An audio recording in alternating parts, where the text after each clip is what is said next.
HMG, the recognized symbol of excellence in sports entertainment.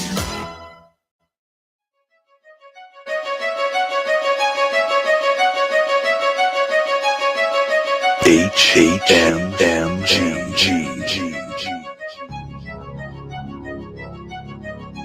Hami Media Group. This is your next level wrestling review. And this is NXT.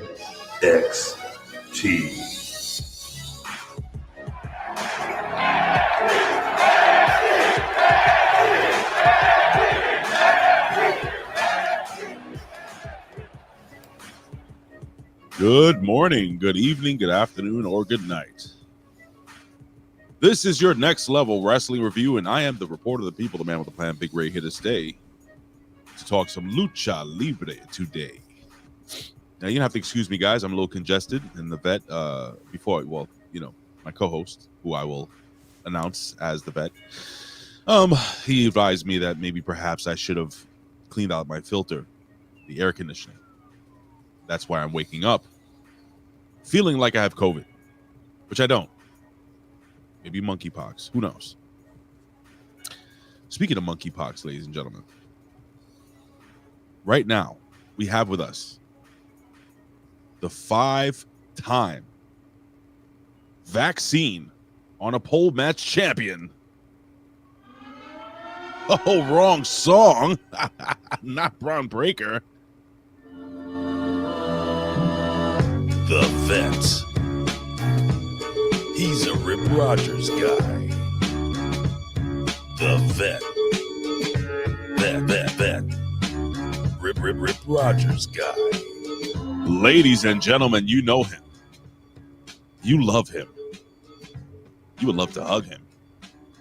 But it ain't gonna happen, brother. No. Ladies and gentlemen, he is stealing all the... Oh, Gary's here. Ladies and gentlemen, it is Gary. He is the vet, ladies and gentlemen. Jamie Williams. How are you doing, my friend? Oh, wait, hold on. He is a Rip Rogers guy. All right, there. Now, we're good. Okay, I have to get that out.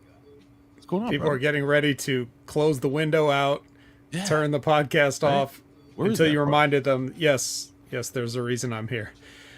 I'm good. I'm good, Ray. I'm good. Are you? Pretty good. I don't need to win those pole matches you talked about, because that's just how they booked it. My blood is a vaccine. People wish they had my blood. I don't get sick. I certainly wouldn't get sick from air conditioning. It's not sick. It's just congested. Well, you know what I mean. Do I? Do you? Do I? Well, a lot of news, a lot of things coming out. Vet, the last time we spoke, SummerSlam happened. Ric Flair's last match happened. There's a lot of wrestling news, including one of our friends that was on here. Well, not on this show, but on our platform with me and Ben Hameen. Maybe making a comeback to the WWE. I'm going to find that out. And I believe all of this is because of that guy. What's his name? What's your name, fella? Triple H. Possibly. Anywho. But let's just start off really quickly this way, my friend. Okay. Acknowledge me. Acknowledge me. You're going to acknowledge me. You're there, sitting at home. Acknowledge me. Well, we have a lot to talk about, so I think it's best to acknowledge our friends and family that are here right now. Early bird special. Oh, yeah. Yeah, so what I'm seeing here. Oh, God. I'm seeing a list of participants, small. Right. But tight-knit. Right. And it's going to get even tighter because Dan Heffron usually has to take off for work, but he likes to join us at the beginning. And he's here. But not before Buckshot Kid. Buckshot Kid is first alphabetically. Oh, shit. Okay. All right. That's so how we're doing it. So then it goes Dan Heffron. Then it goes Frank's Pickle Barrel ass. Mm. Okay, now we're talking about the cream of the crop here, right? I rise to the top.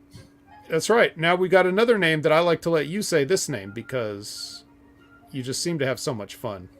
And so do we all.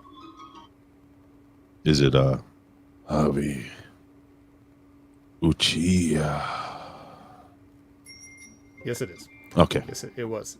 Good guess. got it. It was only going to be him or one other guy, and that other guy only shows up very, very sporadically. So, Right. and usually not this early. We got a lab rat though. Oh He shit. doesn't get to go anywhere because he's in a cage being experimented on. Right. Well, are you gonna help him out with that, with the vaccine gimmick? I don't know. Maybe I don't know if that's what they're testing. I don't want to interfere with the science. You ever sat on your balls? Shit. Probably. Oh Doesn't my happen God. much though. And we have Media M5 rounding it out. Oh, and Canada Spaceman popped back in. Oh shit, there he is. Yeah, he popped out, popped back in. Let's see if anybody else was here earlier. Nope, this is pretty good. So, I wanted to. Yeah, Elizabeth. Oh yeah, Elizabeth. What, did I say? I didn't even say Elizabeth because she wasn't there. But wasn't she's there. here. She's here now. She's here. She probably never left. Wasn't on the list. Take it up with Google, So, as I say all the time.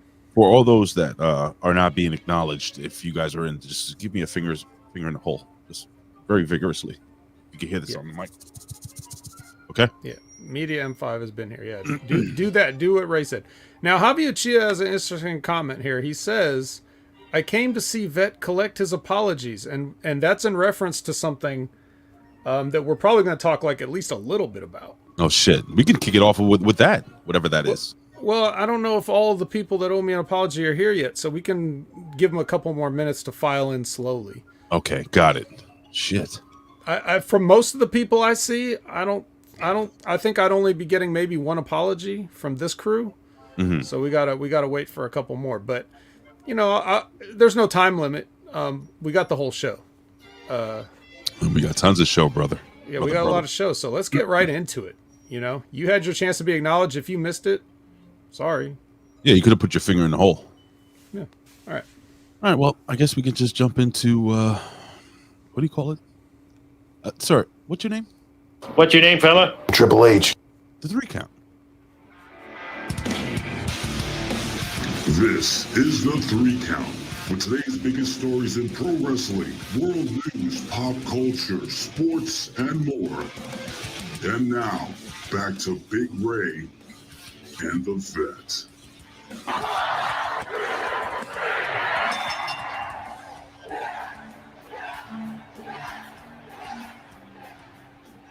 All right, ladies and gentlemen, it's a 3 count.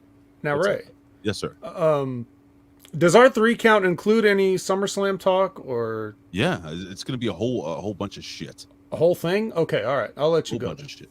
No, why? Go ahead. You want to say something? I just wanted to make sure. Well, I wanted to first kick it off by just before, because what we're gonna do is we're gonna talk a little bit and we're gonna rapid fire some of these news topics because there's a lot of shit that's going on. We haven't done this in a while, so we'll do. Oh, I know we don't acknowledge latecomers, but this is special because Alexa's here and she's normally on Twitch, but she's on YouTube now. So you know let's what all she's say gonna get? hi to Alexa. She'll get the whole thing. Alexa, you have been acknowledged. Acknowledged. Acknowledge me. She's got shades in her profile picture and she put 3 shades emojis. So Goddamn right she did. she's cool. She's all the way from Germany. Chef Fandangle. You're not going to fit in that hole. I missed the show. I missed doing random. Oh, I miss random. I miss doing it. So you're the one. No, it's not my fault. It's fucking Colin. You want to hear something funny? Besides this right here? I'm begging you. Besides this? You're not gonna fit in that hole. I have a chipped tooth back here. It's not I've been that funny. I've been in pain the last few days. I have an It's not appointment. funny tomorrow. either. I have an appointment tomorrow. They're gonna It's really not funny. drill it and do all that stuff and probably pull out the dead cells. What is that dead cells? What do you call the dead nerves? Anywho, Dead nerves. so I have a toothache. I'm pretty It's not funny. congested. None of this is funny so far. I'm just saying. Well, this is the funny part.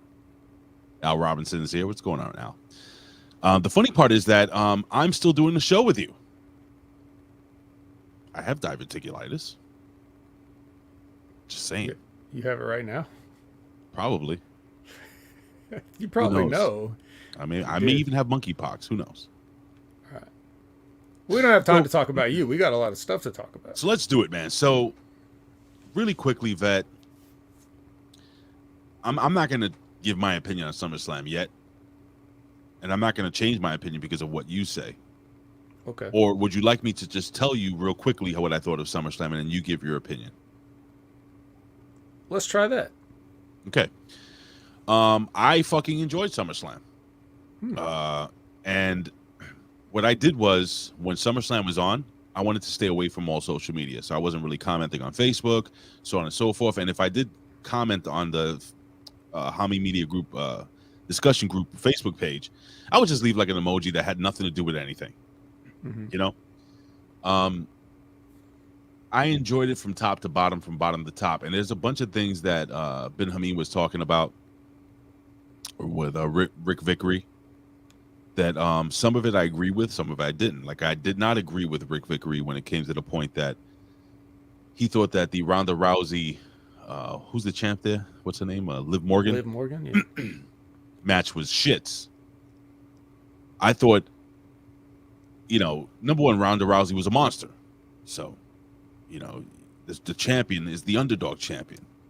And man, did they make me feel sympathetic towards that girl. How the fuck is she going to do this? I thought it was great. I thought it was fantastic. The main event was really, really fucking fun. I didn't say it was good. It was fun. And I enjoyed it. I enjoyed every single match on that show. And yeah, nothing was perfect. That like the opening match with Bex and what's her face, whatever. Becky Lynch and the champion, what's her name? God damn it. CTE. Triple H. Oh, no, Bianca Belair. Bianca Belair. Beautiful Bianca Belair, who apparently my son has a crush on now. So, yeah, it's... But you know why I'm excited about that one, brother. But anyway, that's all fair. So, She's jacked. Oh, I didn't think about that. Anyway, but she's beautiful. I have to admit, that is... Those, bro, Becky and Bianca, that's two fine bees right there. I don't like Becky. For me, she's not like Bianca. Bro, Becky is gorgeous. Come on. I don't think so. I don't like her. I don't give think it up for Becky. Give it up for Becky, Ray. Oh, Go ahead Jesus and give it up. Christ, fine. Here you go. So Becky Lynch and Bianca too, man. They're just telling you, man. They just so happen to also have a pretty nice match. So that's always a plus, right? I guess. All right, stop. Enough. Yes, boy. So I'm trying to think of things that they were talking about because they had a 2-hour show, which is very rare for Ben and Rick Vickery to do. Yeah, I noticed that. I was was waiting good. for them to wrap it up so I could stream. Right? Incredible. By the way, thanks for streaming with my son.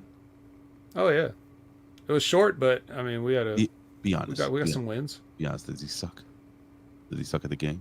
No, I don't think so. He literally just started playing that game like a day before. Yeah, bro, this is not a game that requires a great deal of skill, so it's a fun game for everyone. Multiverse is what we're talking about, in case anybody was wondering. So he's a Smash Brothers. Like he's been playing Smash Brothers forever. Yeah, so it's an easy transition, right? Yeah, he loves Shaggy. I was like, dude, do you want me to unlock? We can pay to unlock all this shit. And he's like, no, I want to earn the coins. But it is a very fun fucking game. I want him to unlock Batman though. So, and I saw LeBron James. That was really fun, man. Really cool. Yeah. Anyway, so back to SummerSlam. So anywho, Jake Paul, Jake Paul, again, the kid impressed me.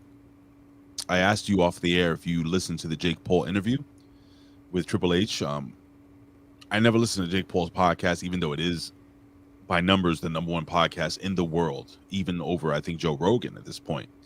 But I listened to this interview, and I think it's something that if you listen to this interview, and I'm talking to you guys out there, Triple H sounds just like what the vet has been saying forever on every show, every platform. And this is what made me feel good about. Another reason why I feel good about Triple H, kind of being in charge, vet. Mm-hmm. So anyway, I'm gonna wrap it up because we can't talk about the entire show, but Right. all in all, I just had a bunch of fun watching it. I was at work and man, I was like, shit. This is the first time that I was at work watching a SummerSlam in a long time. That if I missed something, because I had to do something, I rewound it, because on Peacock, on the cock, you can do that. You can go back. So that was really fucking fun, dude. Really fun. SummerSlam was fun, and it was eventful, and there were moments. And I hate using that term. I feel like a geek when I say it, but there were moments. And this shit that I'm not gonna fucking forget about SummerSlam. Even fucking what's his name, Pat McAfee, who was sloppy. But let's think about how long this guy's been really training. And I think Pat McAfee. Oh, another thing, vet, that I really, and it's funny because everybody jumped on the bandwagon, but I'm listening to the commentary between Graves and between Cole.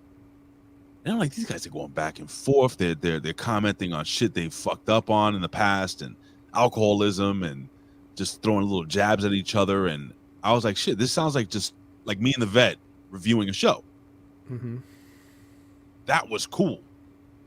And apparently, Triple H has Emotional damage. You want some therapy? That is not the button I was going to press. It did fit perfectly, though. It did. He probably does have emotional damage. Yeah, probably a little bit, which is probably what caused him to oust his father-in-law. But anyway, speculative. Ooh. Anyway, well, all in all, I gave it a really good rating. So what do you think Dave Meltzer gave it? I wonder what the star rating will be. I haven't heard that yet. Has anyone hit 8 yet? Are we 9? Is he into the 10s yet? That moron. Nobody cares. Well, we care about the vet. So vet, the platform is yours. Now I will shut the fuck up. Oh, well, I don't have a lot to say. To me, this was just like any other WWE pay-per-view. So, meh. Huh? I waited all that for that? Yeah, pretty much. Okay. I mean, I do see little tiny things here and there, but the majority of the show was probably going to play out exactly the same regardless of all these big shakeups that have happened recently.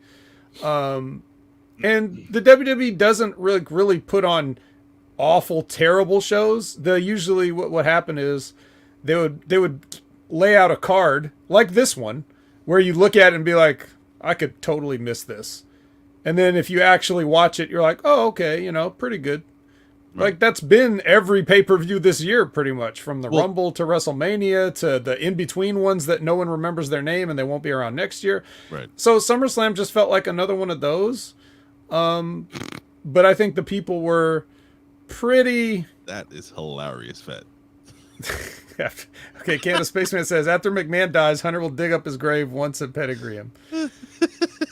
I just saw the bones flopping. Yeah, he just... Like a skeleton from the class. Flop like that stunner he took from Steve Austin. Oh, God. Yeah, so he's already bones, basically. But, so that's basically my take on SummerSlam. I did say it's gonna take a while before you see like real changes, because they have to continue. I guess they have to finish out like whatever the booking was or was going to be, because even back in the territory days, they would book. Let's say you're working for AWA, they would book a whole year at the beginning of the year and then make adjustments as they move along. So, well, that's what's going to be really interesting to see, Ray, because now, and this will take time. There's no other way to do it but to take time to see if there is long-term booking, because right now it seems like it's been week to week, or maybe a month at a time at least. Just whatever they want to look at. Their pay-per-view card coming up, premium live event card coming up, and then book backwards from that. Right. Now we can see, like, if they're going to be looking like 2 months, 3 months down the road, we'll be able to look back after 3 months have gone by and see, like, oh, did they actually plan this ahead of time, or is this just all, hot-shotted or whatever? So that's going to be interesting to see, but time has to pass before we can really tell. Yeah, my wife is asking me, Your appointment's tomorrow, right? So I'm just texting her back, buddy. One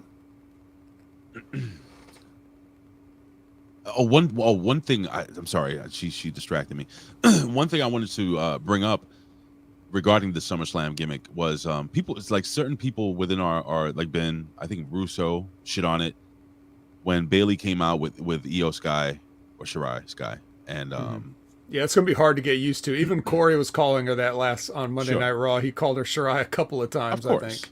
And I understand why they changed it. I think Io Sky is not a bad name for her. They could have not compared to these other ones they've been coming up with, boy. No, brother. Let me tell you. I think Io Sky works. It works for her style of wrestling. It works for her. You know, she just looks like she can be a Sky. You know, Io Sky. Her nickname was Sky something, right? Sky Pirate, the Butt Pirate. Yeah, she was the Sky Pirate with Kyrie. Right. She was the something of the sky or whatever. I forget what it was, like Princess of the Sky or some shit. I forgot. Aaron Ben Shlomo has jumped in. Society Reviews is here. Oh yeah, Society Review says, why in the blue hell did they re-sign Dakota Kai? And that ties directly in with Aaron Ben Shlomo because they were tired of Aaron Ben Shlomo complaining about Dakota Kai even after she was released. So they signed her to give Aaron Ben Shlomo a reason to complain. That's why. Dude, Bobo, what's up, Bobo? Bobo's here too. Genius of the Sky. Look at Bobo. He's right Genius on time. of the Sky. He's a man. Yeah, she was the Sky Genius. So I liked it. You know, they were shitting on it. I liked it. I was like, all right, this is cool. Now they're like, oh, but who are these people, right? Nobody in the crowd knew. The casual fans didn't know who these two girls were, right? Allegedly. Well, listen, here's the deal. Back in the day, that's the way it always kind of was. Yeah. When the what do you call it? The Hounds of Hell? Well, what was that gimmick? The three guys, Roman Reigns, the Shield. Oh my God, my CTE is fucking terrible. The Shield, when they made their debut, nobody knew who the fuck they were. Right? So why does it matter if we know who they are or not? I'm sorry, I have to absolutely and vehemently disagree with Vince Russo and Ben Hameen. I think the majority of people, when they see somebody new, anybody new, they're like, okay, new, that's good. I like new, somebody new, a new face. They get tired of seeing the same old Seth Rollinses and, you know what I mean? Like every single week, like they're interested. That's the average person. Now, all the people in the bubble, like all the wrestling critics and wrestling media and stuff and things like that, they know who these people are. And then they sit there and say, who the hell knows who these people are? You know, it's like, who they are. Yeah, what do you mean? You do know who they are, and you're complaining now that nobody knows who they are. Well, people have a different outlook on it. When we were kids, Ray, just exactly like what you said, when a new face showed up, we're like, I don't know who this is, but I feel like I want to know who this is. Right. That's how the regular fan thinks. Not one of these like crusty old hardcore fans that watch everything and complain or shit like, you know. Or if you don't watch any wrestling, but come here to places like this to complain about wrestling, even though you don't watch it. Right. Maybe you think the same thing, but like, come on. I don't think it's fair. I think first and foremost, Bailey is a fucking star. Heel Bailey is a big star. I love heel Bailey. And then you bring out Io Sky. I'm going to keep calling it Io Sky. Io Sky. Io Sky, you know, you and I, Vet, have both watched her. I think she's fucking beautiful. And she's really good. Who's to say you can't have two similar style wrestlers in the organization in Asuka and Io Sky? It's okay. Yeah, I think they would make it fun. Oh, she stumbled out like a drunk, you know, when she's running up the aisle. Okay. She started doing that when she turned heel. I just still don't get it. I don't get it either. I mean, it's a Japanese thing, but no, I don't know. I don't know what it is, but she didn't used to do that when she was just the Genius of the Sky with the little. Remember, she used to have like the little tiger mask. I remember that. Oh, actually, you know what? I'm sorry. Is it this? Yeah, hold on. Vet, I don't get a chance to do this twice. Okay, go for it. But we have Yohimbo. lucky to have him. What's up, Yo Himbo? The artist formerly known as Lawrence Weaver's in the house. Love that. So now you have what's her name, Dakota Kai coming, right? Okay, she's undersized. You and I both said that stupid twitching gimmick was stupid. So it doesn't seem like she's twitching anymore. That is all forgotten. Maybe she's gotten that fixed. Maybe during her time away, she's gotten it fixed. Listen, maybe she and Io can't come out both spazzing. I think a lot of dirt sheet writers over the last few weeks and months have been worked so hard. Maybe some of them are upset that they're not getting this right. You know, do not pay. Listen, seriously, stop paying for people who legit have no respect in the locker room giving you news. Don't pay. Well, I don't think anybody here is. I think you're preaching to the choir in this instance. I'm just saying, dude. It's just ridiculous that you would pay. You know, look, yeah, Dave Meltzer's been around forever, and I'm sure he has, inside news and stuff like that. But this is why Bill Apter doesn't report shit until it's confirmed. He's a reporter. He's not a dirt sheet writer. There's a big fucking difference. Yeah. So, anywho. All right. So, Vet, you thought it was meh. SummerSlam. Yeah, for me. But I think, it was more important that it just didn't totally shit the bed. It's better to be meh than shitting the bed like something else that we might talk about here soon. Why don't you bring that up? Well, Ray, did you get a chance to see Ric Flair's last match? I certainly, I'm putting my socks on, so Okay. It's cold in here. I certainly did, but I want to hear your opinion on it first, because I think we might have the same opinion regarding. Well, you want to talk about the whole card real quick first, and then jump into Ric Flair's last match. I'm gonna myself. So we had a nice Conrad put a nice card together. From top to bottom, he involved people from like every major wrestling company and maybe some minor ones too. He had a lot of interesting matchups that you probably hadn't seen before, especially someone that were like, they were booked as such. Like, oh, this has never happened before, or this only happened once, or this is a dream match. And they had a good crew of talent, and they damn sure needed to, because they had to make up for what everybody really came there to see. So when Labrat was saying that the vet is here to collect his apologies, and Javi Uchiha is saying, I'm here to collect my apologies are supposed to come from all the people who, when we first talked about this, Ray, we first talked about Ric Flair having his last match and everything. And then I said what I thought about it. And then here came the comments of, oh, Vet's a hater, and Ric Flair can do whatever he wants, and Ric Flair's the man, and all this other stuff about how I don't know what I'm talking about, and I'm just being an asshole, and I don't respect the legend, and all this stuff. So I'll take my apologies now. I'll just put them in the chat. Just go ahead. To those people. Hey, stop it. Stop it. Okay. All right. That I liked, first and foremost, maybe it's just me. If you were going to do this, right? If you're working with AEW and all these other people, why didn't they just do this shit on an AEW pay-per-view?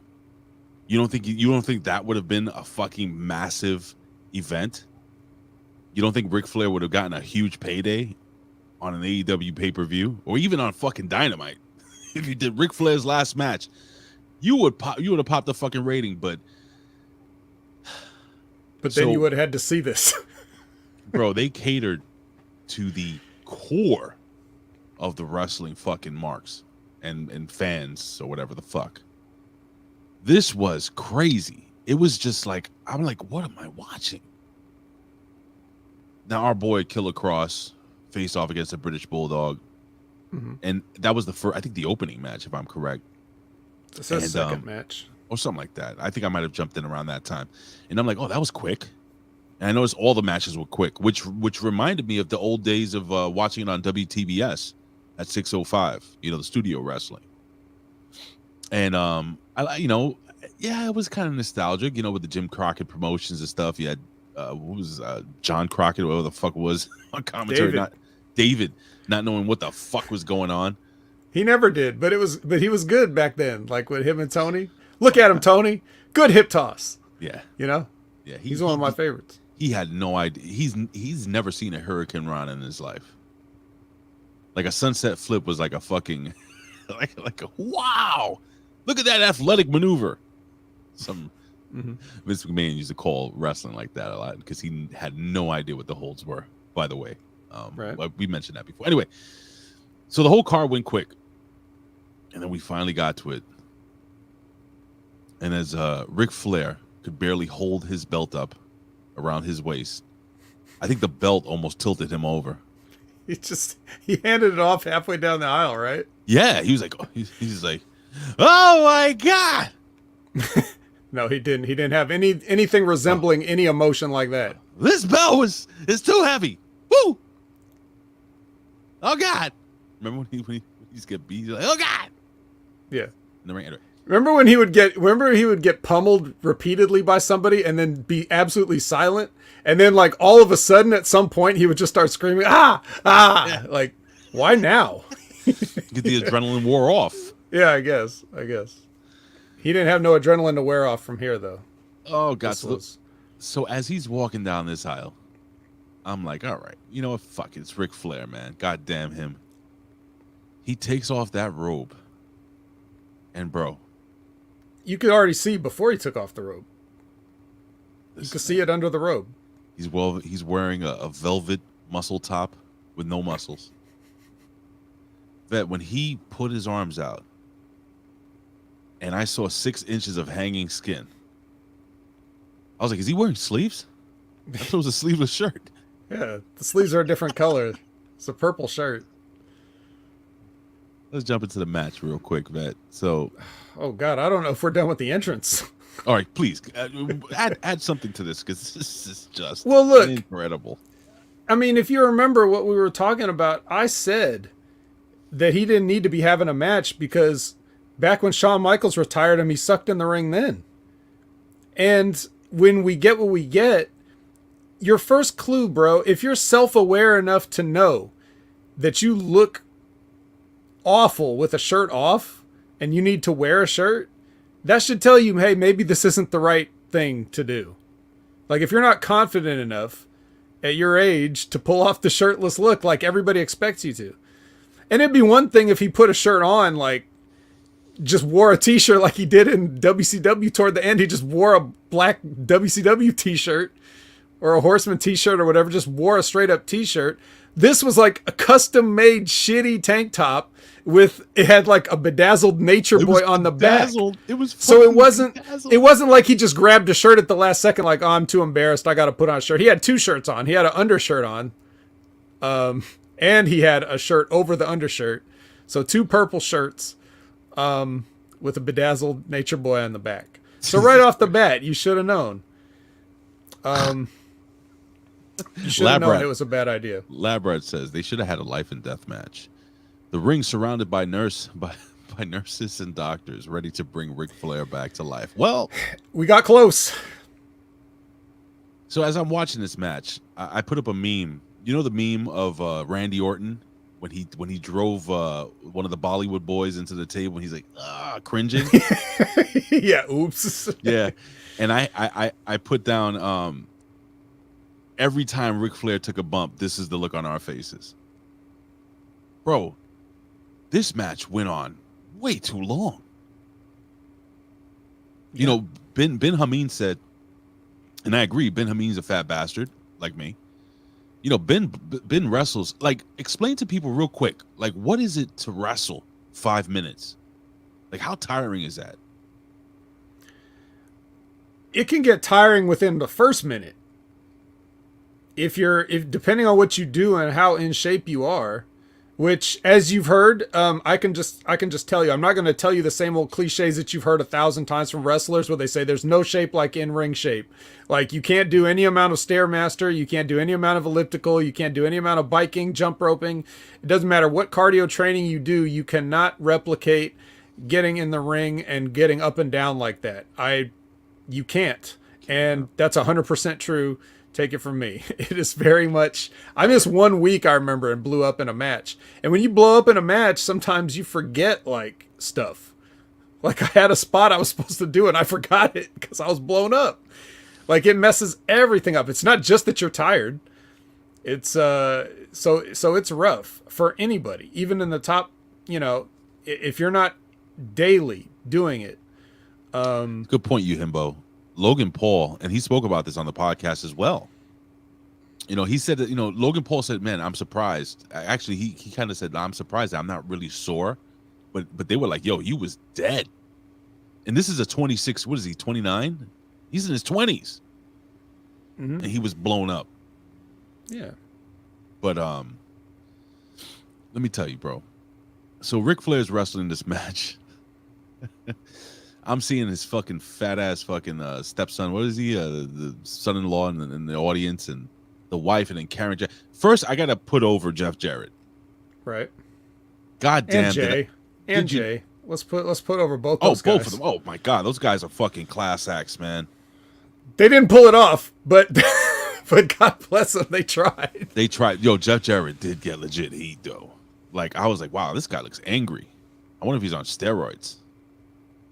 Oh, he looks in the best shape of his life. Well, he definitely looks in 99 Jeff Jarrett shape. I do agree that Karen Jarrett went into business for herself a lot. But she's fucking Karen Jarrett. It is what it is. Mm-hmm. But bro, during this match, I'm watching this shit, and I'm saying this guy's gonna fucking die. And the finish of the match, Vet. As soon as they counted the 1, 2, 3, because I'm waiting for Ric Flair to throw up one shoulder. Nobody won the match. No. It was a double pin. That's how it works. Yeah. Ric Flair was supposed to sit up. Yeah, he could and get the pin, but it didn't happen. He really couldn't. Andrade did the best he could. I think everybody really did the best they could, man. And it was a moment. I'm not saying it was a good moment. This was the worst in-ring performance I've ever seen in my life. But he's 80 years old. He shouldn't have been there in the first place, Matt. Well, I said this on people are going to laugh when I say this. I said this on Impact Attack, all right? Another 72, 73-year-old guy got in the ring earlier this year. At one of the New Japan anniversary shows, they had Yoshiaki Fujiwara. Oh, the old dude that walks the top rope, the British guy? No. What's that guy's He's not name? British. I don't know. Just let me tell you. Yes, please. I'm sorry. Fujiwara, the guy that the armbar is named after. That guy. He's alive? Yeah, he's alive. He had a match. It was a 6-man tag, but he's got in the match. He was like headbutting the ring post. I mean, he kind of wasn't good in the match, but he looked like he meant to be there.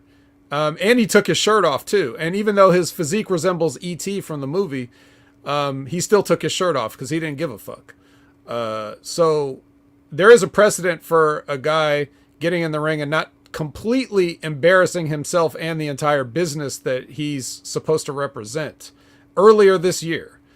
That's my biggest takeaway from this, is that with all the people praising Ric Flair and celebrating Ric Flair, that's exactly the reason why this should never have happened. Because if you really think you love the business that much, you would never do this to yourself, and you certainly wouldn't do it you wouldn't drag down 3 other guys to embarrass them like that. Like, they had to try to sell for this shit. Yeah. Like, you got 2 guys that are still in their prime, and Jeff Jarrett, who looks like he could have a second prime, and they have to like fall down for these chops and punches that are just like, they're not a millionth of what Ric Flair used to do. No. So how could you ask somebody to do that? That's the question I would always ask myself when I watch matches. I think back to my active days and be like, you know, when I see somebody like, yeah, I'm going to give you a pile driver off the top rope through the table, brother. I'm like, how could you ask somebody to do that, to let you do that? If Ric Flair loves the business that much, he should have never allowed this to happen. But that's how delusional that he is. That's how much of a disgrace he's become. Not just with all the helicoptering shit, but now with this. Like, this is how people are going to look at him like the last time they saw him. Whatever bullshit he did bleeding in TNA would have been better the last time they saw him. Why did he bleed during this match? Because he doesn't know anything else. It's just what he does. It's just, it's so pathetic. Like, it for all the people that love to defend Ric Flair and say the people that are here right now probably haven't even looked at the chat. They're probably telling me how much of an asshole I am. But that's exactly why Ric Flair should have known. Don't do that. Don't shit on the business that you claim to love, that you couldn't do anything else in your life except this, and you disgrace it this way. Unforgivable. Unforgivable. Not to mention that there wasn't, like, Ray, from the moment he walked out to the moment he got carried to the back by his son-in-law, there was not one shred of, not one spark of like the old Ric Flair, like he even knew where he was. He looked lost the whole time. He looked like he literally looks like when Grandpa wakes up in the middle of the night with no pants on and wanders out and the family's like, go back to bed, Grandpa. That energy is what he had the entire fucking time. He never once had the spark. His punches, like his eyes were dead. Mm-hmm. Like he just looked like a zombie out there. He looked like he was resurrected to do this. It was scary. Especially the part where he almost died, where he literally said he was passed out, like Ben was talking about when he said it to Andrade. Andrade was trying to give him the brass knucks, and he's just like just laying there. He couldn't even get up. Oh God, that's a pretty good Jay Lethal Ric Flair. I want to show you real quick. This see, Ric Flair is a 70-year-old man, or almost 80-year-old man, right? Who's lived a really fucked up hard life with a bad heart. He's not this guy. You know this guy, Vet, and I'm sure you do know this guy. This is the amazing Mike Jackson. He is 70. Yeah, I've seen Mike Jackson. He's 70 years old. But I mean, if you look at this guy, yeah, like I mean, look at him. Yeah. Now this is the point good. I wanted to make. Now, if you look at this guy's face, Mike Jackson, right? Look at this man's face. Do you see a lucid? Is that a correct term? Lucid man, somebody who knows where he is. I mean, when you actually watch Mike Jackson in action, he kind of looks like he's a doddering old man sometimes, but definitely 1,000% more than Ric Flair did in this match. Oh my God. 1,000% more. That's 10 times. 10 times 100% more. Yeah, I agree, man. Like when Andrade was, when Ric Flair was, there was a part where it was supposed to be a hot tag. Ric Flair's literally on the apron, laying down, gasping for air. Puts the figure 4 leg lock, gets the pin, I guess, and Andrade is trying to prop this guy, and then they try. I think who was the fucking ring announcer? Whoever the fucking ring announcer, somebody was trying to hand him those fucking 10 pounds of gold. Ric Flair, he wanted no part of that fucking belt. He didn't even see it. He didn't even see it. We will be reviewing NXT 2.0. Which took place yesterday, if you're watching this live, on the 2nd of August, 2022. So just hold on, guys, because we have a lot to talk about, and I haven't talked to the Vet all week, and there's so much to talk about. So with all that being said, Vet, wrap it up in a bow with the Ric Flair gimmick, and then we'll jump into a couple of news topics, and then we'll do NXT. Well, just like I said, when I look at the chat, I see these comments like, you know, artist formerly known as Lawrence Weaver. Did anyone forget that wrestling is fake? Yeah. Ric Flair would have been one of those people who had to defend it being real back in the day, and he was supposed to try to make it look somewhat close to real. That's why he should know better. But you know know what I mean? Ben made another good point, and this thing I was thinking about, because they were like Rick Vickery was saying, Oh, they may be booking Hulk Hogan's last match. And Ben's like, nah, it's not gonna happen. Well, why? Well, Rick Flair's, well, why? Why not? Well, because Hulk Hogan's sitting on like $40 million now. He don't need to wrestle. He still wants to do it though. I know the Mark and Hogan wants to get in there one more time. I think especially after seeing this. To put a bow on all this, to wrap your head around what this actually was, Ric Flair, after quote unquote winning the match, went on a tirade about how he's gonna fucking go downtown and drink with Kid Rock. And I think the reason why he was excited about that was because he knew he wasn't gonna have to pay. Right. Is that yeah, fair how to do you say, like buddy? that when, just like Ben said, he's doing the Lou Gehrig speech, right? And his closing line is literally, "How about that shit?" Like, great capper for a legacy, brother. You know, you could have just not done this. You could have had everything but this. You could have had the roast of Ric Flair. You could have had a big party. You could have had celebration. You could have had all this stuff all weekend long, everything except the actual match. Like, you didn't have to do that. You could have had the same whole card. Like, you could have said this whole card was in honor of Ric Flair and a Ric Flair memorial show, except he's still alive. Like, you could have done anything but put him in the fucking ring with 2 purple shirts. Jeez, dude, that was uncomfortable to watch. Yeah. And Vet, if people refuse to apologize to you, I will apologize on behalf of the entire IWC, YWC. That's the internet wrestling community and the YouTube wrestling community and the PWC, the podcast wrestling community. I'm sorry. Can we move on? We better, because we could really do we could actually do a whole show on just this match. We might even be able to do like a limited podcast series, like a mini series on just this match. So recently there's some news that came out, and well before this news went public, I had put out a tweet because I had heard some things regarding this former WWE superstar. And let me just share this tweet really quickly. I have it actually all set up right here. And I wanted to see if this person would like the tweet, because I know the person couldn't retweet it. Mm-hmm. We do follow each other. I know he couldn't retweet it, but I wanted to see if he would like it.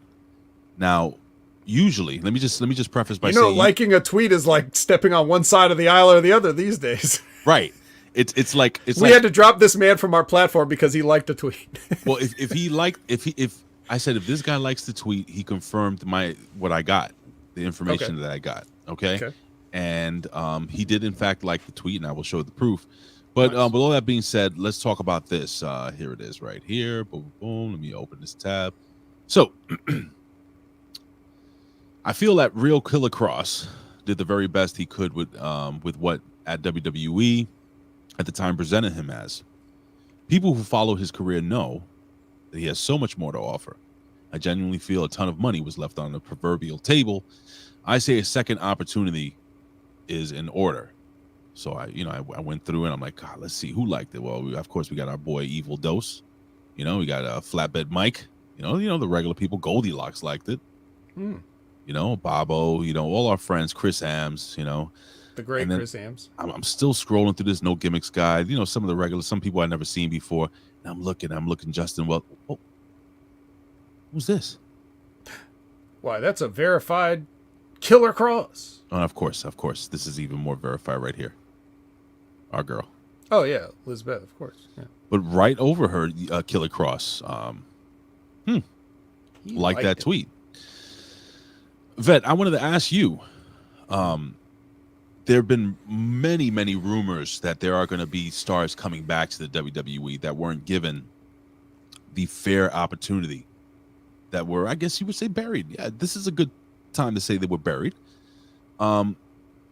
First, your comments on Killer Cross and whether you think they should bring them back or not. And the second, is there anybody else that you said to yourself, man, they really missed the boat on this person in the last year or two, and they're gone from the company, and I would love to see them back? I'll just throw another name out: Braun Strowman, EC3, those guys.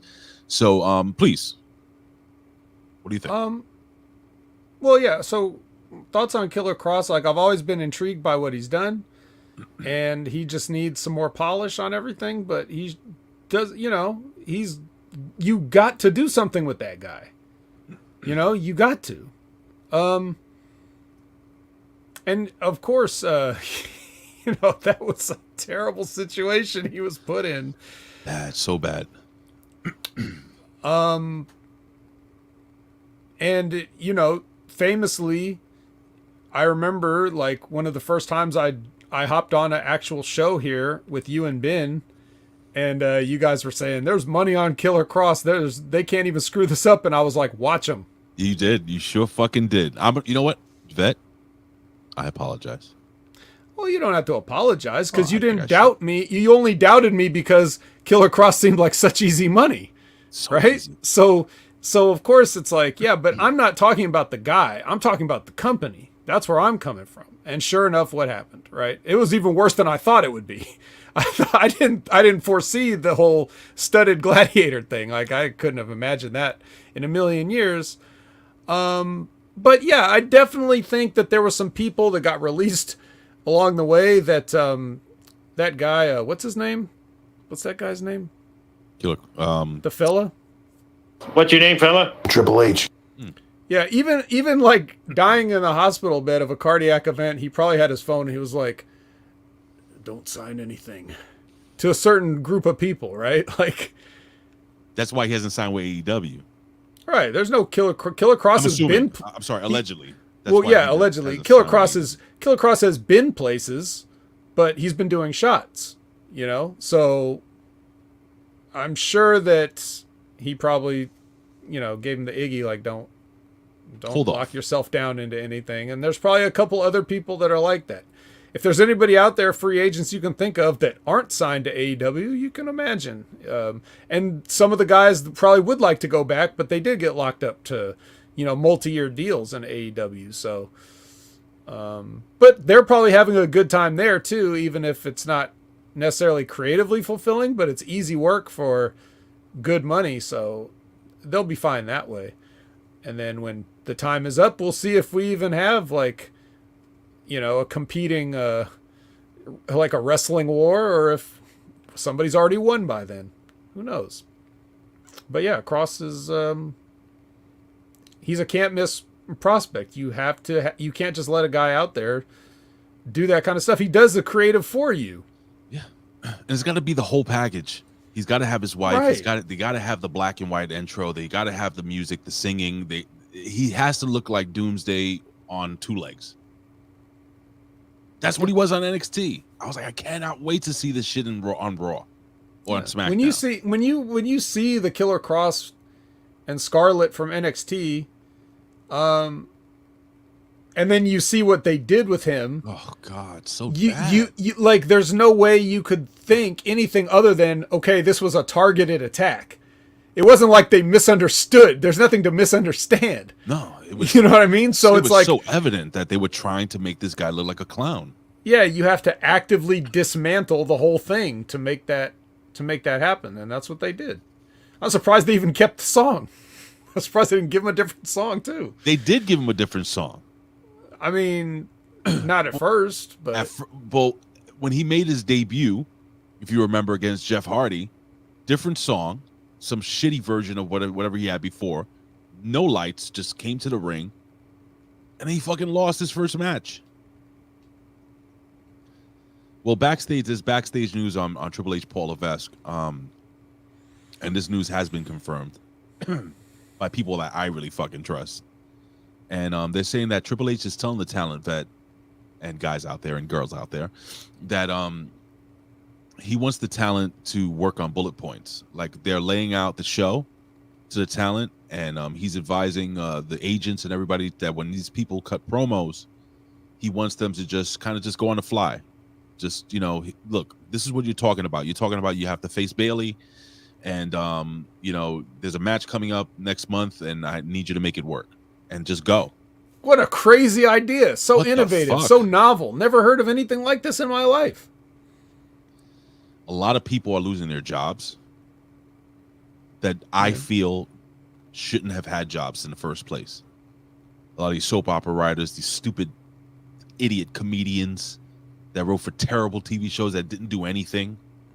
If they even got on a TV show. You know, just so the people out there know, because they hear about this alleged WWE writing team, right? Just so you guys know, a lot of them work at the WWE because they couldn't get hired on a show. Yes. Yes, boy. You know what? Fuck it. Yes, boy. I wonder what Millie Tamaras is doing right now. Remember that girl? You think Triple H is...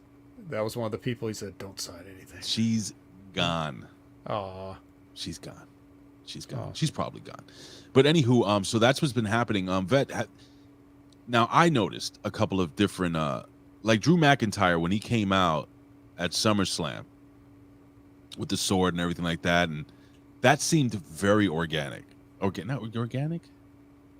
It seemed real. Just like he went out there, they told him what to put over, and then he sees a kid in the crowd, and he fucking fist bumps. What's your name, kid? And the kid gives him a name, and he starts putting the kid over. That's very like, that's not scripted. Right. You just went out there and did this thing. This young lady, what's her name? The WWE champion, the one my son finds to be adorable now. Bianca Belair. Bianca Belair. She came out on Raw. She cut a promo.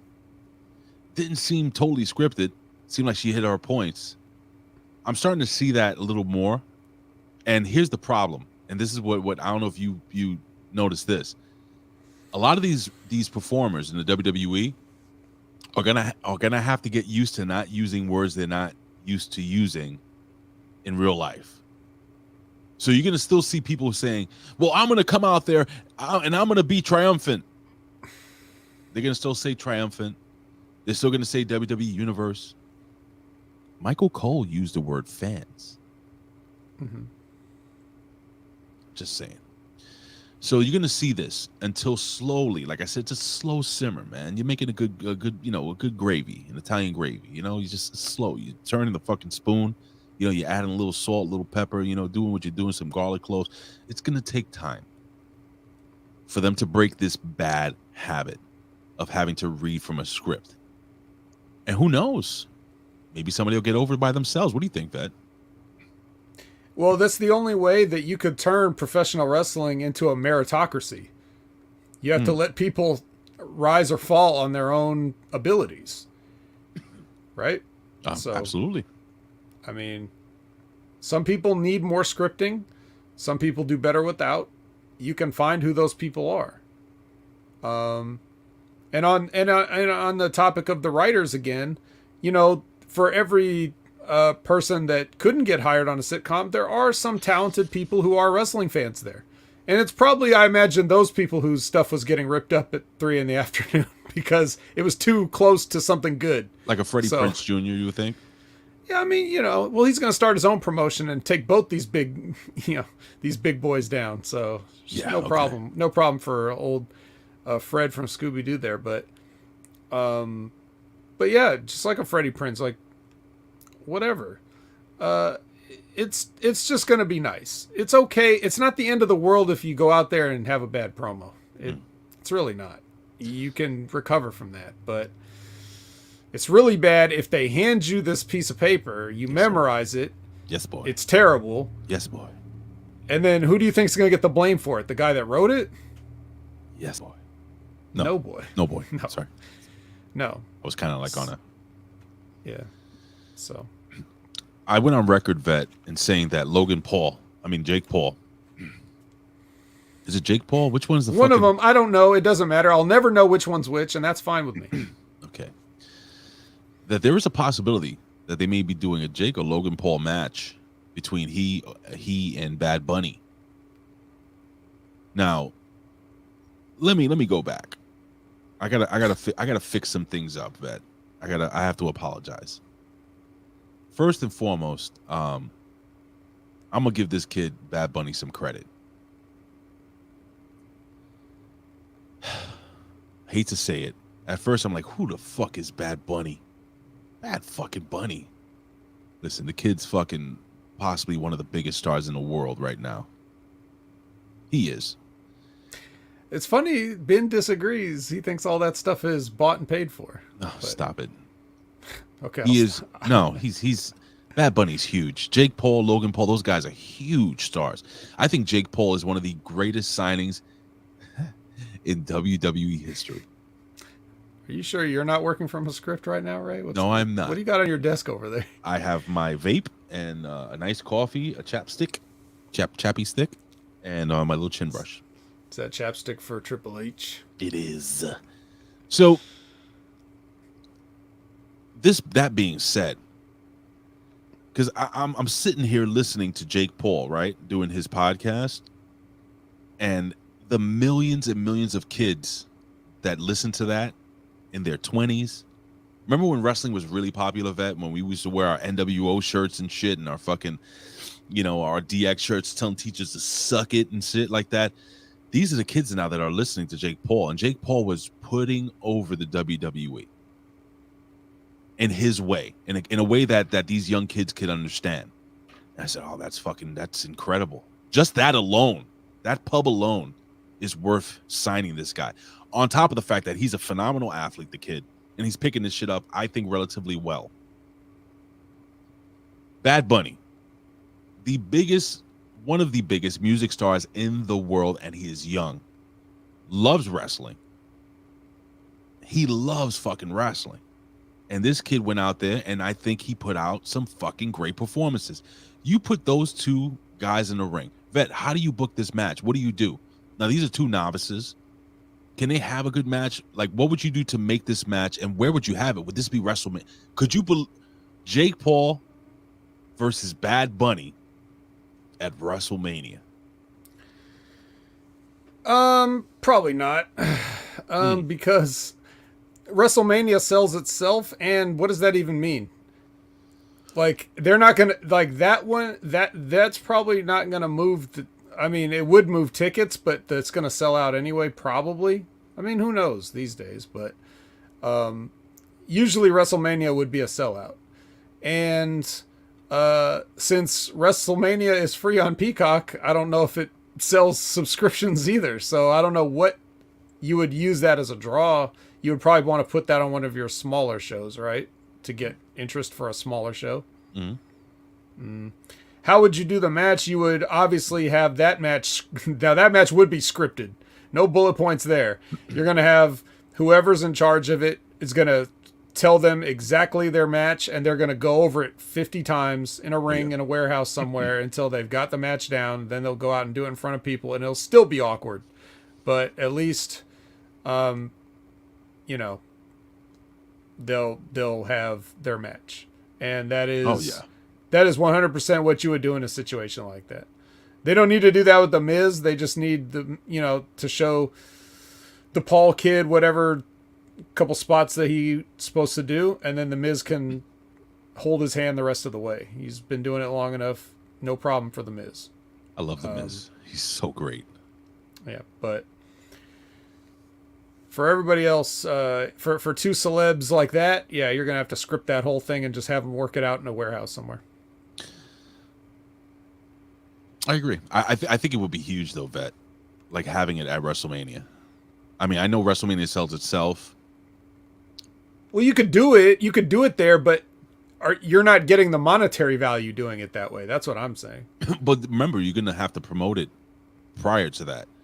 So maybe you have these kids, cutting promos on each other on their social media. You're going to have Bad Bunny performing on stage. Maybe have Logan Paul or Jake Paul attack him on stage or some crazy shit like that. I mean, there's so many different ways. It's going to bring attention. This is not just regular attention. This ain't your dirt sheet attention. This is TMZ is going to report on this. ESPN is going to report on this. Your local news is going to report on this. It's going to be everywhere. No, this is what I'm saying. It's money, dude. I get it, but what I'm saying is you monetize that on something else. You know what I mean? Explain it a little. I'm trying. I just said you can only make so much money off of WrestleMania because there's only it's Peacock is $5. Got it. You know what I mean? If you're not already getting it for free like I am, and you can only buy so many tickets to the show, and it's probably going to sell out. So burying them in a show that's already sold and done, you could take something like a Payback and then try to sell that with this match. Like, this is the drawing point of this smaller premium live event, right? And then put a solid card around it so that nobody feels like they're ripped off if the match is the shits. Does that make sense? Mike, I was listening to the podcast. That's not what I got from it. As you know, Triple H can't wrestle anymore. So it's not a done deal. Stay focused. I asked you a question. Sorry, what? Did I explain it right? Am I not explaining it right? I don't know how else to. You're just thinking big match, put it on WrestleMania. I'm saying big match, use it to sell a smaller show that people don't give a shit about, right? Well, when I'm saying you could even name a new pay-per-view. You could come up with a new pay-per-view that has a name that's just based around this one match. Would you? That's a fucking brilliant idea. Would you possibly put this match on a Monday Night Raw, on a special edition of Raw, to pop a rating, or SmackDown? Could. You know, I think you're going to be building up. You would use that to build to the match too. Mm-hmm. So if you tune in every week and watch Raw, SmackDown, you're always seeing this stuff, and then you just tune in one night and get the match. I don't think they would do that. All right. Real quick, two quick AEW gimmicks. AEW has filed a trademark. It's going to be a big announcement. Not John Cena's cousin. Not John Cena's cousin. Okay. Not that trademark. I just got it. AEW has signed a trademark for the term. So you know they have AEW Rampage, AEW Dynamite, AEW Dark Elevation, all this other shit. Now they're doing apparently, where is this here? It says AEW All Elite Woman. Ooh. What do you think of that? Maybe an all-woman show? All ladies? Wrestling? I don't know. I don't think it's going to be anything like that. It's probably just going to be something else like when Brandy tried to do that heels thing, where it was like a club for women wrestling fans to get together and be ladies and talk about things and drink wine or whatever. And you're going to pay like $50 a year or whatever it costs. I think it's going to be probably just something like that. You know, like something similar but different than what she did because she's not there anymore. So they're just going to rebrand it. That's my guess. They certainly have enough women to have an entire show of women. And if they wanted to turn one of their dark YouTube shows into an all-women show, they could easily do that. And they probably wouldn't lose one viewer. But I think it's going to be the thing I said. Okay. If anything. Could be wrong, though. I'm basing that on nothing. I haven't even heard of this before you said it. Okay. Well, we'll see. We'll see that. And last but not least, Tony Khan, of course. Remember I told you he can't shut the fuck up? Love him. Yeah, I love Tony Khan. He's my favorite. So they asked Tony Khan regarding the change in WWE booking and the fact that Triple H is now the head of talent relations and that he's going to be booking the shows and stuff. And Tony Khan went on record in saying this, and I quote, "It's going to change the competition, but I think that's a good thing." No, Tony, that's not a good thing. And I said this once Vince McMahon walked away from the WWE. And I quote, he says, "AEW's got a fan base. We're on 130 countries. We're on in 130 countries around the world. And here in the US, we've built a great fan base. And the competition is going to change. It's a different person in the chair opposite me. I. But I don't think that's going to be a bad thing for wrestling fans necessarily." He is also, I'm not going to read this verbatim, but he's also concerned about losing talent to the WWE. But apparently, he just brushes it under the table and says that, we're going to lose some talent here and there, but there's a ton of talent out there to put over. He's not wrong. I do think it's a bad thing for AEW. I do think there are a lot of big names like a Daniel Bryan or Bryan Danielson that may come back to the WWE, that will leave that company. Mm-hmm. I don't think we'll ever see CM Punk in a WWE ring again. No, especially not if Triple H is there. The doofus. Do you remember? Right. You know, it's so funny. Somebody posted that pipe bomb that he did, and everything that he said came true. So, do you think it's a good thing or a bad thing? Do you think it's good for AEW the way Tony Khan is putting it over, Vet? As we wrap this huge 3 count up. I think the majority, as I said earlier about, you know how we were talking about the majority of wrestling fans, how they don't sit there and go, "Who is this asshole? I'm mad." You know, like they're just like, "Ooh, a new face," right? Right. I think mostly AEW fans probably don't pay attention to a lot of the stuff that Tony Khan says. They probably, a lot of them like AEW for what it is. And then there's the internet wrestling community that's very vocal about it.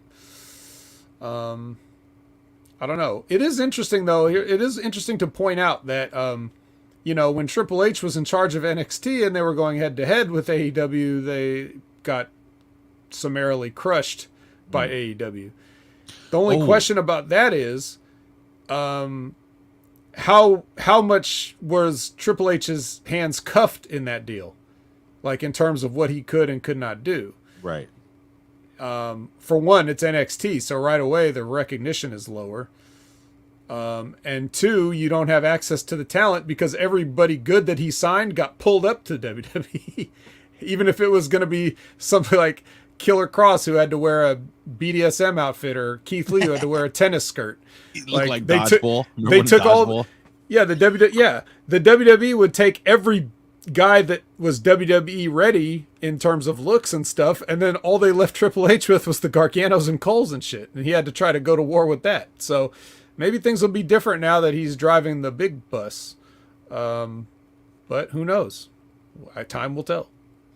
Road Dogg went on record saying that he doesn't really believe that WWE even gave a shit about being in competition with AEW, which I disagree. Oh, they showed several instances of times when if they really didn't care, they could have just kept their mouth shut. Right. They definitely cared. I think Vince McMahon cared that his developmental brand lost to what he thought was an indie brand. Mm-hmm. And so much so that he pretty much let go of his what? God damn it, I can't remember. What's your name, fella? Triple H. Yeah, that guy. He let go of that guy. He let him go. He left him to die of a cardiac event in the hospital, bro. Anyway, well, we're about to jump into NXT. Is there anything you would like to say before we go into NXT? That is. No, I think we're ready. All right, ladies and gentlemen, it is time for a big main event. Duke Hudson? No. Let's think of the Cranial Ridge versus the Samoan SWAT team. Right? Yes, but we did get some Duke Hudson, so. We did get some Duke Hudson. Why don't we kick this off with a little Solo Sikoa? I was going to say a little Duke Hudson? No, I'm not playing that guy's music. Ladies and gentlemen, it is time for NXT 2.0.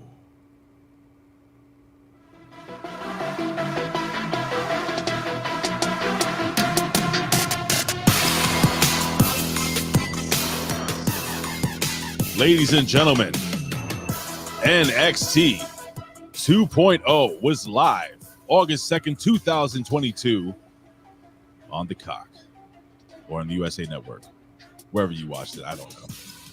Ladies and gentlemen, we kicked this show off hot as fuck. And we ended the show off relatively hot as well. Bet. I'm going to say this right off the bat, and I'm going to probably bury myself or whatever the fuck are. But I got to say something, Vet. I got to tell you something, brother. All right. I enjoyed NXT this week. A lot. I didn't fast forward anything. Oh. Yeah, I know. Now I know you're going to tell me things like you're going to say, oh, well, this was bad and this was shitty and I didn't like the way this was and this didn't make sense here and there. But I don't know. I found myself entertained the entire show. I thought all the matches had very high energy. And I feel like this week they kind of drew back that piped in crowd noise that they were doing for the past year or two or whatever, where it sounded like there were 30,000 people in a stadium, and now you just heard the fans, the people that were there, which for me I liked. So Vet, we kicked this show off, and I'm going to ask you to do the honors of running the show down as you usually do. Okay. But before I do that, we kick the show off with a tag team match, playa, for the women's. It's fatal. It's a fatal 4-way. Someone died in this. Well, unlike the Ric Flair match where someone almost died. It's an elimination match. Well, he's dead inside already. So yeah. So why don't we run this down, Mr. Vet? All right, well, for our competitors, we have the K-Sounds versus the Latin Dancers versus the Diamond Mine versus Toxic Attraction. And, yeah, the winners are the new champs, right? So I got to say, shocked. Shocked? All right, well, I mean, I don't really have a ton of notes on this other than the order of elimination. The Dancers are out first. Right. Kind of saw that coming. Then Diamond Mine, who it's really only half a Diamond Mine because I don't think Paxum Tately is officially in the Diamond Mine. So she's part of the Cubic Zirconia crew. Yeah. Okay. And then the K Sounds finally, after all this time, reach the pinnacle, as it were. And they finally win the NXT Women's Tag Team Championships. It's been their lifelong dream ever since these belts came out like a year and a half ago. Well, to be champions, maybe that's the. Yeah. Anyway. As soon as a belt exists, like you just know that that's your lifelong dream, and you just make it your dream right then and there, so that no one can accuse you of being on the bandwagon because it's like an expansion team, Well, maybe their lifelong dream was just to be a champion. Just some champion. Just some type of champion. Street champion. Well, I will say this. Yes, sir. Again, comments on the match aside, I thought it was fine for a tag team fatal 4-way. You're basically saying, Vet, please stop paying attention. So I just turned my brain off and kind of let the match flow in quietly. But the result of the match with K-Sounds winning it seemed like the clear choice here of the teams represented. You think so? Yes. Okay. And it was definitely the fans' choice. Like, the fans were behind them. They've been behind them. This is one of those things that's somewhat organic because it's not like they were ever heavily pushed or shoved down our throats or anything. I thought they were going to be even fired. Though I wouldn't Remember mind. That? Yeah, they were going to get released at one point. We were wondering. And again, I have no problem with them being shoved down my throat, but they didn't do it. And so we kind of went on this journey with them where they were like the shoot underdogs because for whatever reason or another, whether it's the booking or whatever, they just didn't really get their time. But as you and I watch week to week, we see them. They're like, it seems like they're trying to make the proper strides to succeed in the business, whatever that is, whether they need a new look or a new gimmick, or I don't know if the raver gimmick was thrust upon them or if that's something they came up with. Whatever it was, using the tag team, chemistry as like part of their story and their character. Like, hey, we actually are, they've said this in promos to people, like, we're actually a team. We actually work together. What do you bitches do? That kind of stuff. So, it did make sense to me. And looking at the teams that they had here, like, we don't need Toxic Attraction to be the champions again. We get all that. And the Diamond Mine, like, you're not going to put it on people that aren't even really in the same group. And then the other girls were the Latin Dancers were just there to do the job. So they're just there to fill out a roster. So to me, K-Sounds was the obvious choice. But who did you think was going to win? I thought they were going to put the belts back on the former champs, but right. Here's the thing, I didn't realize. Maybe I already had in my mind that these girls weren't going to be successful because of their size, because I thought they were going to be released and stuff like that, and I already had in my mind these girls will never be champs. They're never going to go up to the main roster. They're like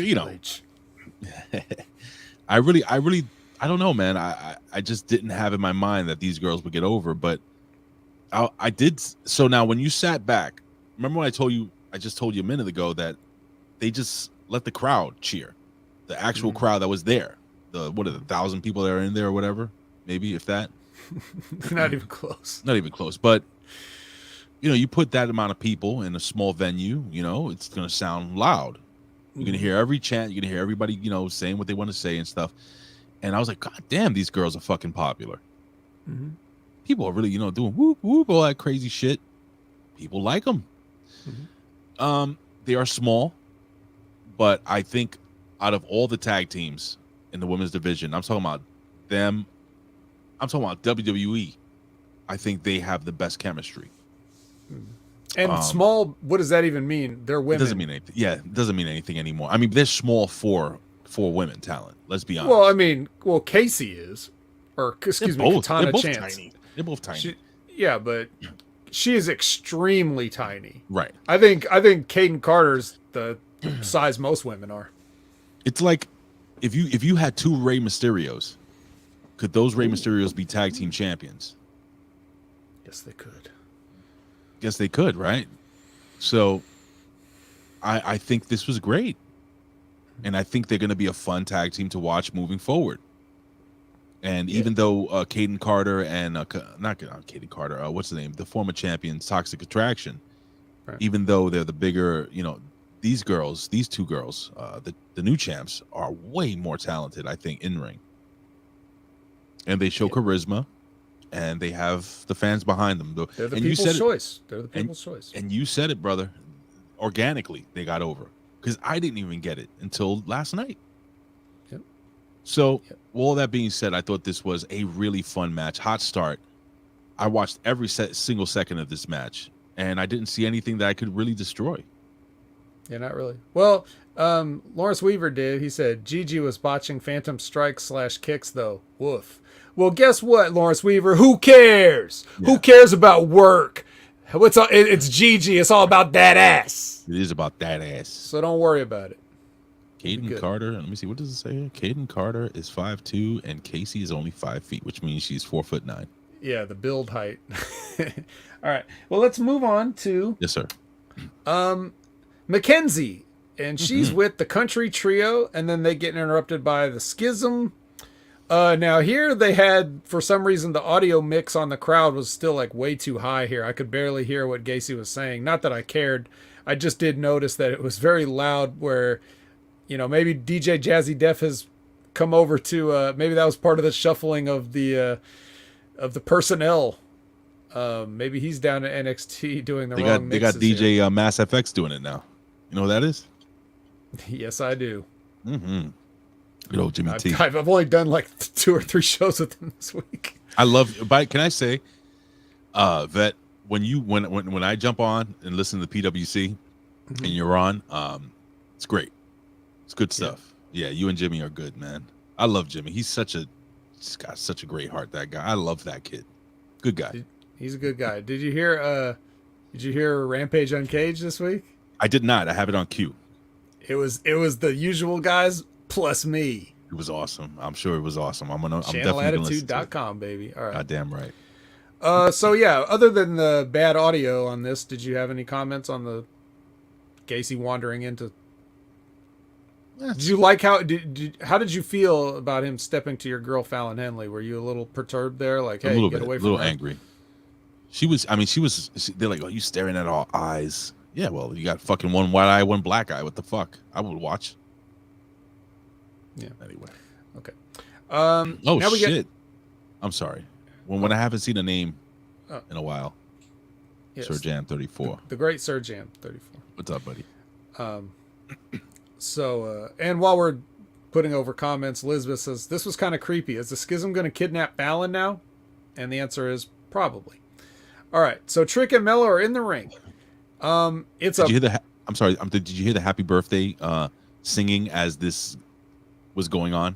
Kind of, yes. Okay. The what do you call it? The Joe Gacy gimmick. They're doing a serious promo backstage, and you hear "Happy Birthday to you." I'm like, whose birthday is it? Yeah. Well, it's Melo's birthday, and he celebrates the way any heel champion would by offering an open challenge to what the fuck are we doing? I don't get that. It's a very simple formula. Heels never want to wrestle. They just want to show up and have the paycheck. It's just like all those people at work you hate. You know, they're the heels in life, and real heels are the same way. They don't ever want to have matches. They just want to show up, be paid, and never have to get touched or fight. But apparently no one gave Melo that memo. So no. It's the next person gets in the ring, gets a shot at the A champ. That was funny. I'm sorry. Here comes Giovanni, and he is like, hey, I'm going to do my thing where I get pictures taken of me halfway through my entrance. And then while he's getting a freeze frame, you see Nathan Fraser gets caught in the freeze frame running past him. Awesome. Good timing, right? This is what's called a payoff, people. The setup was him taking pictures of himself for all these matches he's been having, and now a funny image is captured in one of these pictures. And it's Nathan Fraser booking it, and he gets in there first, so he gets the match. You didn't think that was hilarious? I didn't laugh, but in my mind, I was like, I can see that this is entertaining. I chuckled out loud. I was like, on the train. And then, yeah, and then that crackhead was like, keep it down, man. Yeah, shut up. I'm trying to shoot up here. Yeah. So Giovanni's like, huh. And then he just goes over to commentary instead. And then, you know, they have their match, and he eventually ends up costing Fraser the match. And yeah, of course. So, you know, it all works out in the end for Melo, I guess, not for anybody else. So what'd you think of all this besides the comedy part? I'll tell you what, bro. I really like Nathan Fraser. I keep saying this every single week. The kid just pops out to me. Like when he's in the ring, he's just so fluid, man. Everything he does. I really wish he was a little bigger, but I don't think it fucking matters anymore. You're right. I don't think it really matters. Well, it matters more for men. I think that's why. When I was saying the women, like a lot of them are around that 5 foot mark. So Got it. You know. Got it. But Nathan Fraser, man, his character is big. I mean, just like when he was running, and that one thing, he's like smiling into the camera as he's running past. Little things, man. Again, he reminds me of Spanky a lot. Yeah, not just because he wrestles in shorts and has the same haircut, and is also small and skinny. I guess so, but also I thought Spanky had a ton of charisma, man, and this kid has equal, if not more. I like him a ton. This was a fun match between the champ Carmelo Hayes and you know, listen, man, good heel finish. You know, you got fucking Giovanni tosses him off the top rope, and then he gets fucking hit with the finisher. Boom, boom, boom. Done. And then there was some business done after the match where you have, as you can see right behind me, Giovanni Vinci attacks Nathan Fraser and then gets his snapshot. Yeah, which I actually snapshot again. Yep. I took a snapshot of the snapshot, and that is my background. I thought it was great, man. All right. Well, how about this? We're gonna get JD and Junior, and they're gonna make their way to the Heat Wave Summit. And yeah, this is just a little transition going to a break, but I was kind of like noticing. Now, as you know, Ray, you probably know this, that I've started, and this may be news to some of you, but I've started a hashtag campaign. I want to get Turn Off the Lights trending on Twitter because of Impact's horrific lighting treatments. However, if you saw this episode of NXT, you saw that it is just as in full effect here as it ever was there. The only difference is here it's a little more saturated and cleaner looking, but it's still ugly and stupid. So anytime somebody's in a backstage area, it's like the wall is like green, or the ceiling's purple, or there's some Tony D'Angelo has a red locker room, or like it's ghastly. Ghastly is the only word that I can use to describe the set decoration for these shows with these RGB lights. We have got to hashtag turn off the lights. So if you see me tweeting any pictures of this bad lighting, I would like you to retweet it or quote tweet it with the hashtag turn off the lights. The key is the hashtag turn off the lights. That's how trends start. When people start hashtagging the same thing, it's not just to put your snarky little jokes in. And we can do that for both NXT and Impact Wrestling, correct? Any picture you got, That works. hashtag turn off the lights. And if you retweet that, I will retweet the retweet, and we'll just keep it going. Like, it can become an infinite loop of turn off the lights hashtags. Anyway. So, and Lawrence Weaver says that's a Teddy Pendergrass quote, which is true. It's also a quote, a song. I like Love TKO personally, but Turn Off the Lights is great. Or what's the other one? Close the Door. Close the door. Yes. Oof, so good. Good one. Lawrence Weaver. Very good. All right, so Sonic, the restaurant, not Sonic the Hedge Rat, who's here with us. Thank you, Sonic. Doesn't that look delicious? Yeah, The grilled cheeseburger. I think I'm gonna make one here. Yeah, Solo Sokoa. This package about Solo Sokoa is brought to you by a Sonic grilled cheeseburger. Goddamn right it is. Which they may or may not have in the islands, and it's the perfect thing when you've worked up an appetite fighting the street lights. Did you watch this week's Botchamania? I didn't. Bro, one of the segments was JD McDonough sticking the pill in his mouth. And then they show him putting the pill, and they show him sticking his hand in his mouth. They show him putting the pill and sticking his hand in his mouth. Oh, it's great. Botchamania. Yeah. Botchamania is so good. It's so much fun. That's where we got that quote. That's why I got this. That's where I found this one from. Hold on. Oh my God, what the fuck just happened? What do you mean what happened? What are you, blind? Jesus! The greatest promo of all time, bro. Yeah, well, you could be blind from the street lights because we got some street light leaning in this Solo Sokoa package. He's getting stronger, bro. It's very on brand, yes. Getting strong. We're going to see what happens at the end of the night, but it's only that street lamp power. Right. Back to the ring. We're at the summit. Wade Barrett is moderating. He doesn't have any bad news for anyone. He's just moderating, asking questions to each person. And this sort of ends with even like JD McDonough says, this isn't going to end in violence, but it's going to end in blood. And he stabs himself with the diabetes checker and then writes his signature on the contract. He writes a JD in his own blood. Did you like Steiner Jr.'s selling of it? Like, what's going on over here? This guy's crazy. Yeah. Oh man, he's checking his blood sugar right in front of me. So fucking EpiPen. Yeah, what do you think of this, right? Talk to me. Listen, man, fuck it. JD McDonough. Hey, man, the kid's trying, bro. Well, I'll tell you this. There was a table there, and he promoted Braun Jr. under it. Like, this was one of the biggest exposures of Braun's, limited promo ability. Yes, he did. Because... What was his comeback? I'm going to beat you up! Or something stupid. Right. And, you could tell that they expect the crowd to pop on this, but as the weeks go by, they pop less and less. The one note is starting to get on people's nerves, I think. I don't think this is going to necessarily hurt Junior in the long run. One note? What's the one note? What do you mean? Well, the one note is that he's going to kick somebody's ass. Like, he just says... Kick your ass! Yeah, he just says that in, granted, he comes up with different variations on how to say it, but he's essentially just saying the same thing. So the people are kind of like, okay, heard that, next, and they're ready to kind of move on here. I don't know. Maybe they're turning on him a little bit.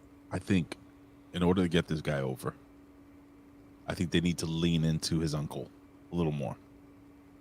I think he needs to say fucking some crazy shit. Do a little Steiner math. Well, I think you got to do that. Maybe I don't know. Triple H. Well, I was going to say maybe not a big fan of his. Is he? He's not. No. Have you existed on planet Earth for the past 20 some years? Oh no! I don't know if Scott Steiner can go out the front door without burying Triple H somehow. Remember, Triple H helped bring those Steiners back into the fold for the Hall of Fame, so maybe they squashed that. Yeah, he did that, but I don't know if it's squashed on Scott's side. Fair enough. might be squashed on Hunter's side. I'm sure a lot of things are squashed on his side, especially after this cardiac event and life being too short and all. Yeah, but you have to look at this kid and say, man, this kid is a second generation wrestler. He's got all the tools in the shed, like they say, and he's a fucking Steiner. I mean, you can't just bury. You're not gonna. I don't think he's gonna bury the kid, but the kid may bury himself if he doesn't learn how to cut a promo, or if he doesn't lean into the Scott Steiner, Steiner math gimmick. And also, we must point out that even though we don't know to what degree or whatever, but this is kind of Shawn Michaels' show now. So, for now, I don't know. I don't know if Shawn Michaels knows or how to or wants to get a guy like this over. He should. I mean, I think Shawn Michaels is a genius, but then it comes down to, is he going to look at somebody else as like the guy he wants? I hear you. You know what I mean? I don't know. So, who do you think? This is a fun question to ask you. Who do you think, if you're Triple H, knowing Triple H and knowing the way he's booked talent in the past, on the roster right now, who would you think would be the Triple H guy right now? Oh, like who does Triple H look at as the guy? Yeah, who would you think that Triple H says, you know what, I'm going to make this my guy? Yeah. That's a fun. What do you think, chat? Why don't you throw your names in there while Vet's thinking about this? Who do you think would be the Triple H guy on NXT right now? Oh, on NXT? Yeah, on NXT. I'm sorry, on NXT. Oh. Well, for NXT, it probably is Braun. You think so? I would think. Okay. But he's probably not the only one. Wagner? Some people say maybe Von Wagner. Could be. I don't know. Because we got some Braun breakers here. Yeah, it seems like Braun would be his choice as like a can't miss prospect, even if it wouldn't be his personal choice. But he'll also look at it from the business standpoint and like, oh, okay, that's what I'm saying. Got the history here, right? Got the he's got. He the needs money. to change his name. Yeah, Triple H. I know you probably don't watch this, but there are stooges out there. Hultastic says Grayson Waller. Yeah, maybe he's a Triple H guy. You're very handsome, very nice couple, very good looking couple there. I like that picture. What about Grimes? Cameron Grimes? What other Grimes? No, Frank Grimes from The Simpsons. Yeah, of course, Cameron Grimes. Well, anyway, maybe let's move along to sure. Let's Apollo Crews visiting the diamond mine. He's stopping in. They say Rod is running late, but he never shows, so he must be really late. The vet, they're putting you over. He's laughing at me. I thought you would be I'm going to be Triple H's guy. Oh, sorry. So we get a little, we don't normally see people just wander into the diamond mine willy-nilly, but Apollo Crews apparently has got it like that. So he's cool, man. He's a tough guy. He saw the future. He saw the future of this and saw that it was a favorable outcome, so he went ahead and did it. Right. They seem too happy to see him. Well, it seems like everybody in there's a babyface except for fucking Roderick Strong. So, interesting dynamic. Next, we get RBB and PAWG freaking out. And Mandy joins them. For any listeners who are not familiar, that is Reptilian Britt Baker and Fat Ass White Giraffe. Is what we have here. I did like how they dismissed Mackenzie Mitchell. Yeah, it's legit. If how many times have we seen? I don't even understand what you're doing here. Yeah, like get out of here. Like I like the fact that in the past we would have seen Mackenzie Mitchell still try to get the interview in, and they cut a stupid promo and they're angry and they're like, no, get the fuck out of here. We're fucking pissed. Why are you sticking a microphone in our face? Get out of here. I like that. I'm just doing my job. Yeah. She's just like, oh fuck it. Dude, Mackenzie should get two checks for this because she was working overtime over here. She was always on the spot with the microphone, asking people questions, running around. You know, Mackenzie. Mackenzie was the star of this episode. Kenzie's a hottie too, bro. Well, you know, she's not gonna hire some trash bag. But she's a hottie, but she's very good, I think. Does it matter? To She's me, very good at what? Going like this? No, it's little things like, you know, like she just like kind of like Watch her face when people talk shit to her. Right. Right. Yeah. That's what I'm saying. I don't know. You know who's the best at that? Mean Gene Okerlund. Well, I was gonna think for women, but yes, Mean Gene was the best. But the best for women was what's her name? Lauren in TNA. Remember her? I don't. All right. Well, says a lot. I'm sorry. Yeah. Well, she was the best at it. Anyway. Okay. I gotta look her up. Just then. trust me. Okay, I will. I do. So yeah. So anyways, yeah. Mackenzie tries to do her job and gets shooed away. Then Mandy's music hits, and she's like, "I gotta go." And then she goes to the ring while it's in picture. So we're in a break, and Mandy's making her entrance. Yes, sir. All right. So I've noticed they did two things here. They did this on this match, and they did this in another match, where the person who goes under is in picture when they make their entrance. They did it twice. But not here. No, they did it here. So Ray was in picture when she was the little schoolgirl, and then she but Mandy was too, so they both were technically. Yes. Just throwing it out there. Just throwing a monkey wrench. Fair in. enough, but I just saw something else later in the night that I was like, oh, this person's losing. So anywho. Okay, so yeah, so Mandy goes in picture. Saray goes picture. They start the match in picture. That was weird. They join the match in progress. Mandy wins. She goes for the Pillman on Saray, and then Zoe runs her off. What's the Pillman? She pulled the gun out? Yeah, she pulled the gun out. Okay. No. Yeah, Mandy 9mm says I just. Yeah, no, she. You know, it's when you put the chair on their limb or neck or whatever, and it's Pillmanize, I think, is the verb that people like to use because that's what Steve Austin did to him. Fair enough. So Zoe runs her off, and then anything else happen after this? No, I like. Well, let me see. Post match Zoe start. Yeah, no. I liked. First and foremost, I've been saying this forever. Saray's gone. This is just a step in the right direction. She will no longer be part of NXT. I'm thinking. You've been saying she's gone since she got there, which is like a year ago now. Well. Still here. Now, what's his name is running it? What's your name, fella? Triple H. So we'll see. Yeah, but who do you think signed her in the first place? Yeah, well, so Mandy Rose goes over as a champion. I think a champion should have a relatively easier match, shorter match every once in a while because she's the fucking champion. Mm-hmm. She's the best on that brand. So this was good. And then yeah, man, you had Chris Kattan running the ring, brother. You know, ran her off.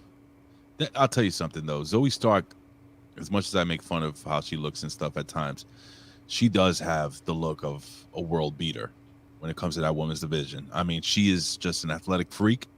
She's a big girl. She's got some charisma. Do you disagree? No. And I think the fans really like her. Yeah. And you know what? Is this another organic thing? Where the fans are just behind her? No, it's not organic because they are pushing her hard. Okay. So. She's likable. She's very likable. So.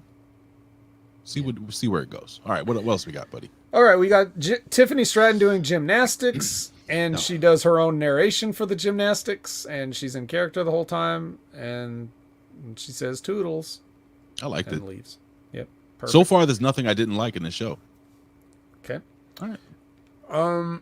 Then we get Mackenzie is with Axiom. Ooh. And then Duke Hudson walks in, and he's like, "You're a nerd," and slaps him. Well, and don't forget, he got down to his level like you do when you're talking to a little child. Right. Which I thought was great. Yeah, he did that. And then they fight through the Impact hallway into the wrestling ring. And then we get Duke versus Axiom, an official match. Mm-hmm. After Duke beat his ass. Yeah, but he said, "Hey, I'll fight you right now," and then Right. he was like, Psh, "Okay." Can we stop wrestlers, performers? Can we stop saying that right here, right now? It irks me a little bit. I thought he was going to say next week, so I'm glad he didn't, because that would have killed him. Yeah, but the right here, right now thing is like, all right, okay, I get it. All right, enough. We had nothing scheduled, so I would just be like, he was about to have a 5-minute interview with Mackenzie, but we were able to allot that time to an impromptu match instead. So good for us. in the heat of the moment, I would have said something like, "Just get in the ring. I want to officially kick your ass."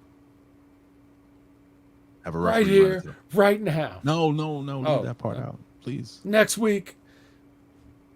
I have to say, Canada Spaceman, I do like potato pancakes. I don't know what this has anything to do with anything, but He's on his own planet there in Hey. space. well, So all I'm going to say about this match is that the roll-up was good Yeah. because it looked like it would have pinned Duke Right. Hudson. Right. So that's the most important part of all this. Sometimes people get pinned with a really shitty roll-up, and they do the like turtle on his back where they're like not really trying to get up and their shoulders are off the mat accidentally anyway. well, I love. Listen, Vet. Let's be honest, bro. This kid took a beating during this match, which he should. He should have taken a beating. He took the beating 98% of the match, and then this dude Duke Hudson's gonna hit the razor's edge, and I had to rewind it to see how the fuck he got into the position to where he got. I'm talking about Axiom. That was incredible what he did there to get out of that move to flip.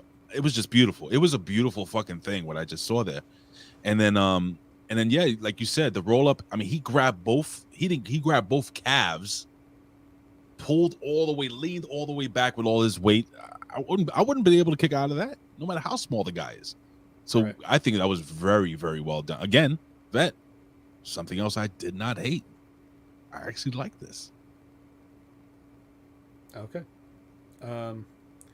And as we get a comment from media, he says, "I just don't like how they act like many don't know it's a kid behind the mask." What? Yeah, you could read that. You could read that and just, it might look like he's just saying many don't know it's a kid behind the mask. But it's not a kid. It's a kid. What? No, it's not the same. It was guy. a kid the whole time. No, it's not. If this was a Scooby-Doo mystery, Like Zoink Scoob. yeah, then Freddie Prinze Jr. would come in and he'd pull the mask off. So I forgot about that movie. Mackenzie, again, she's now with Wes Lee, who Wes Lee takes Trick to task for trying to act like the greatest. And he shows photographic evidence of Trick acting like Muhammad Ali. And he challenged him to a match next week. And it's going to be a rounds match like they do in Europe. So Yes. Interesting, different. Hey, it's different.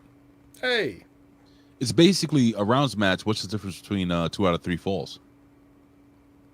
It's going to be a score. Are they going to have Well, referees? the rounds judges? match can end at any time.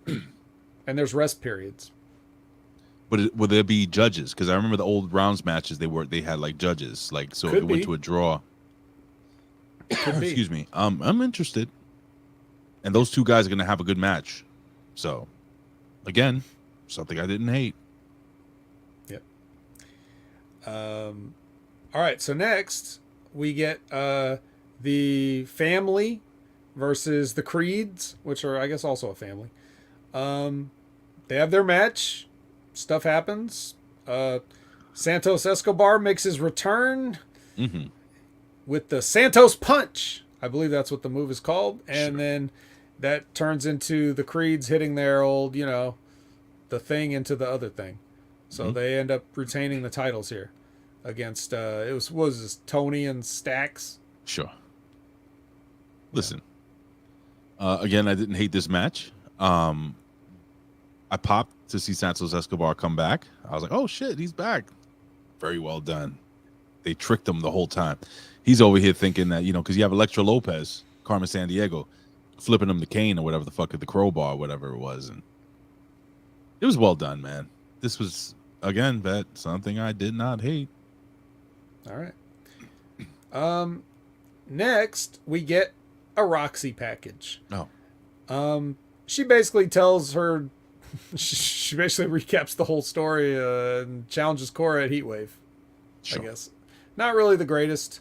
I will say is probably the worst thing I'm going to say about this young lady is that this package wasn't the greatest, but you know, she's a plain fan favorite, so she doesn't have to be the fucking Dwayne The Rock Johnson or anything. Just tell the story and people like you. And then the follow up here. I think so. I think they're both pretty damn good. Can you imagine them as a tag team? I can. That. Andrade is fucking great, dude. He is incredible. If you don't know, because you've only seen him on WWE, oh my god. He's really fucking or great. AEW, like, which you don't see him. He's like in the witness protection program. It's like Santos Escobar had him kidnapped or something. He's in the trunk with fucking Tony Two Holes. Right. And then him working his ass off to try to save that travesty that happened on Sunday. Can't say enough good things about Andrade. I love the guy. Always have. Even if you want to go back and watch some New Japan shit. You want to see some shit? Go watch La Sombra versus Shinsuke Nakamura for the Intercontinental title in New Japan. Go watch that shit. No, thank and then you. get back to me. Are there going to be a lot of Japanese people yelling on microphones? Not if the English commentary's on. So right after the Roxy package, you have Cora like getting to respond to the package, and Mackenzie's there. Overtime. Mackenzie on the spot, and then Mandy walks in and she tries to set up a bounty like right on camera. Like, here's a filmed crime. Hey, if you take out this person, then maybe you get a shot, huh? So like, Mandy lays this creative out. Okay. If you're the kayfabe booker of NXT, you see this happen on your show, are you going to be like, yeah, I'll honor this? No problem. No, probably not. You don't get to make your own shit. Oh, well. So, anyway, Cora said she'll give it some thought. She did not. She didn't say no. Yeah, she didn't say no, and she didn't say yes. So she'll try. She'll try to take. Yeah, she wants to put a bounty on Zoe, basically, like finish her off, and you'll get the title shot. Yeah. Well, I mean, it's not crazy. It's not crazy. It's just crazy that you did it right on the show with everybody watching. So now they're going to be like, sorry, we have to do what Mandy said. She said it. We're not effective as bookers. We wait for Mandy to tell us how to book the show. Mandy was the one that came up with that finish for Santos there. Santos and the Creeds. So we just asked Mandy what we should do on our show. So the country trio enters. And then we go to break. And then we get a Ridge package. Just in case you forgot who he is. So now we already had the solo package, right? Didn't we? Yeah. Mm-hmm. Okay. That was brought to us by Sonic. This Ridge package was brought to us by fucking nobody. Like, nobody wanted to sponsor this piece of shit. He's a scumbag. Oh. He's stealing the streetlight gimmick. Yeah, we don't want Sonic was like, don't put our sodas and burgers next to this man. No. And then we get K-Sounds with Mackenzie. A lot of Mackenzie. Yes, in front of the impact lighting and a locker with a Sonic drink in it. There's a little Sonic fountain drink in the locker with a straw in it. I did not notice that. Yeah, it's right there. So they're not going to sponsor the Ridge, but they'll definitely happily sponsor the new NXT Women's Tag Team Champions with a cherry limeade slushy, as Liz pointed out earlier. Put a little vodka in there, baby. Just a little bit. But this isn't Ric Flair's last match. So that was this. I assume you don't have any comments on this interview or anything. It was just a babyface interview. Yeah. Then we get it. Right, didn't hate it. Gacy versus Jensen here now. They have their little match. Pretty Deadly runs in just long enough to get Jensen clotheslined and beat. And then as Gacy's going up the aisle, he's talking to Grimes through the camera. So any thoughts on this piece of business? Same. Solid business. It continues a feud between Pretty Deadly and the Jensen boys, and also Joe Gacy's attempt to steal Fallon Henley away from that crew, which he might. Why not? He just might. I'd steal her. He kidnaps people. We've seen it. And but he changes lives. Come on. No repercussions for the kidnappings. No. Not even a fine that we know of. Well. So we get a cell phone conversation between Tony and Santos that has camera coverage, 2 camera coverage on this conversation, and we switch back and forth between the cameras of these guys having this call. It's very good knowing that the guy in the truck is listening to all this and he's able to switch his camera to whoever's about to talk. We have that technology. Remember, this is NXT. This is NXT. We know what's going on in people's dreams, so we could surely get a cell phone conversation on point. So anyway, they basically say, "How about one final meeting?" That's it. Winner take all. Yeah, all what?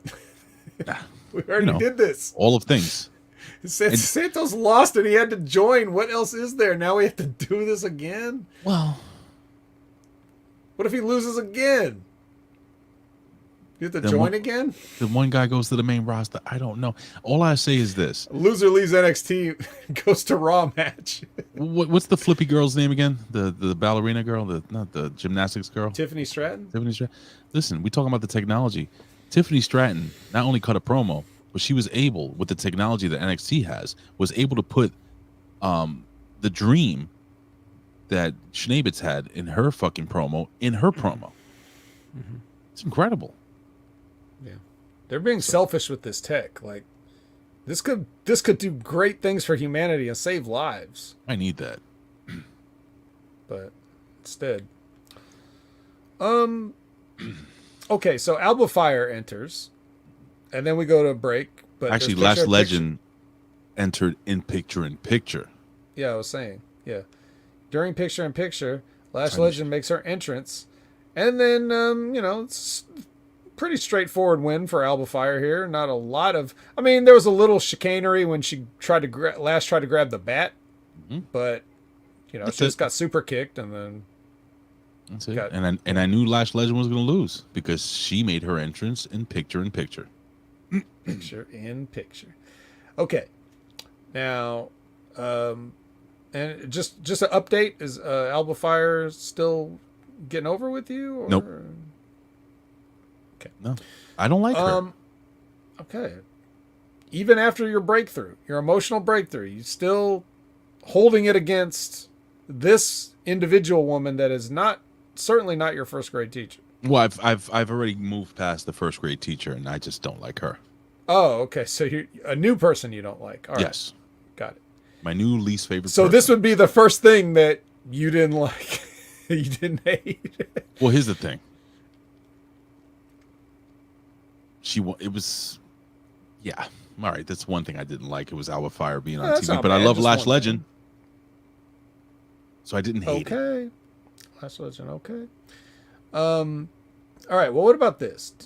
These some random ladies, I'll say ladies, are having car trouble outside the performance center here, and then Trick and Mello are just in time to help them with their car. Well, I mean, let me to think. Like, can anybody just drive through that area? I think so. Okay. Well, if that's a fact, then it could have happened. Now, the fact that 4 porn star looking chicks would be in a car needing help, I've seen videos started, on X Hamster that started that way. All right. They got a whole category. Sure. It's called auto. Do they really? No, I don't know. Oh. So anyway, we get a Nikita Lyons promo. No Mackenzie here. Could have threw Mackenzie in here actually if you really could have been in the car. Oh, what? Right. So yeah, any commentary on Nikita Lyons promo? Not feeling it? I was indifferent. Okay. Well, let's see what Lizbeth has to say. I'll wait for her comment as we move on to the main event, which is Falls Count Anywhere. The Ridge versus the street champion of the islands, if it Yes. has a street light, especially if it has a street light, Solo Sikoa. All right, take it away, Ray. Solo Sikoa won. I mean, both guys beat the living shit out of each other.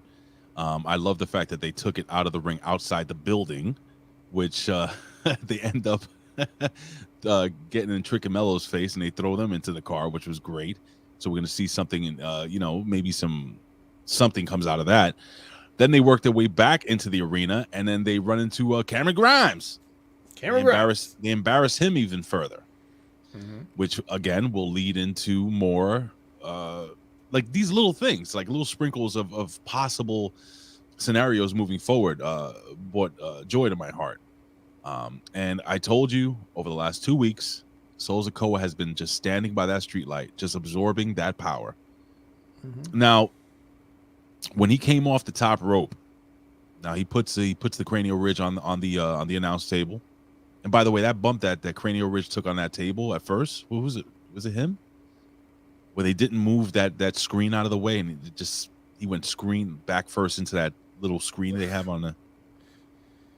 I might have missed that, but anyway, it looked pretty bad. But anywho, Solo Sikoa hits the giant splash off the top rope onto the floor through the table. I was like, dude, I hope this dude does not kick out. This should be the end all be all, as Ben Hameen says, jumping off the Empire State Building, and it was.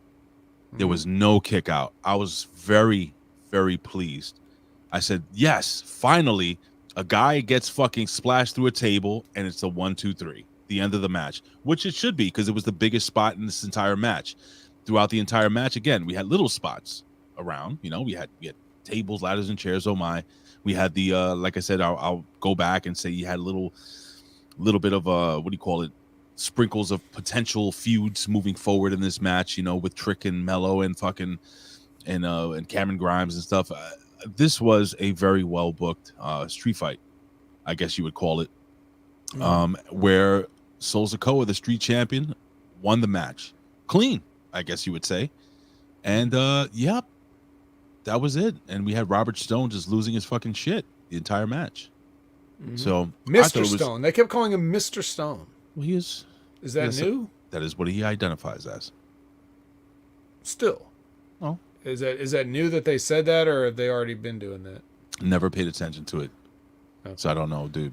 But again, I thought this was I said to myself that the tag team match had so much going on in the beginning of the show, the top of the show, for the tag team titles.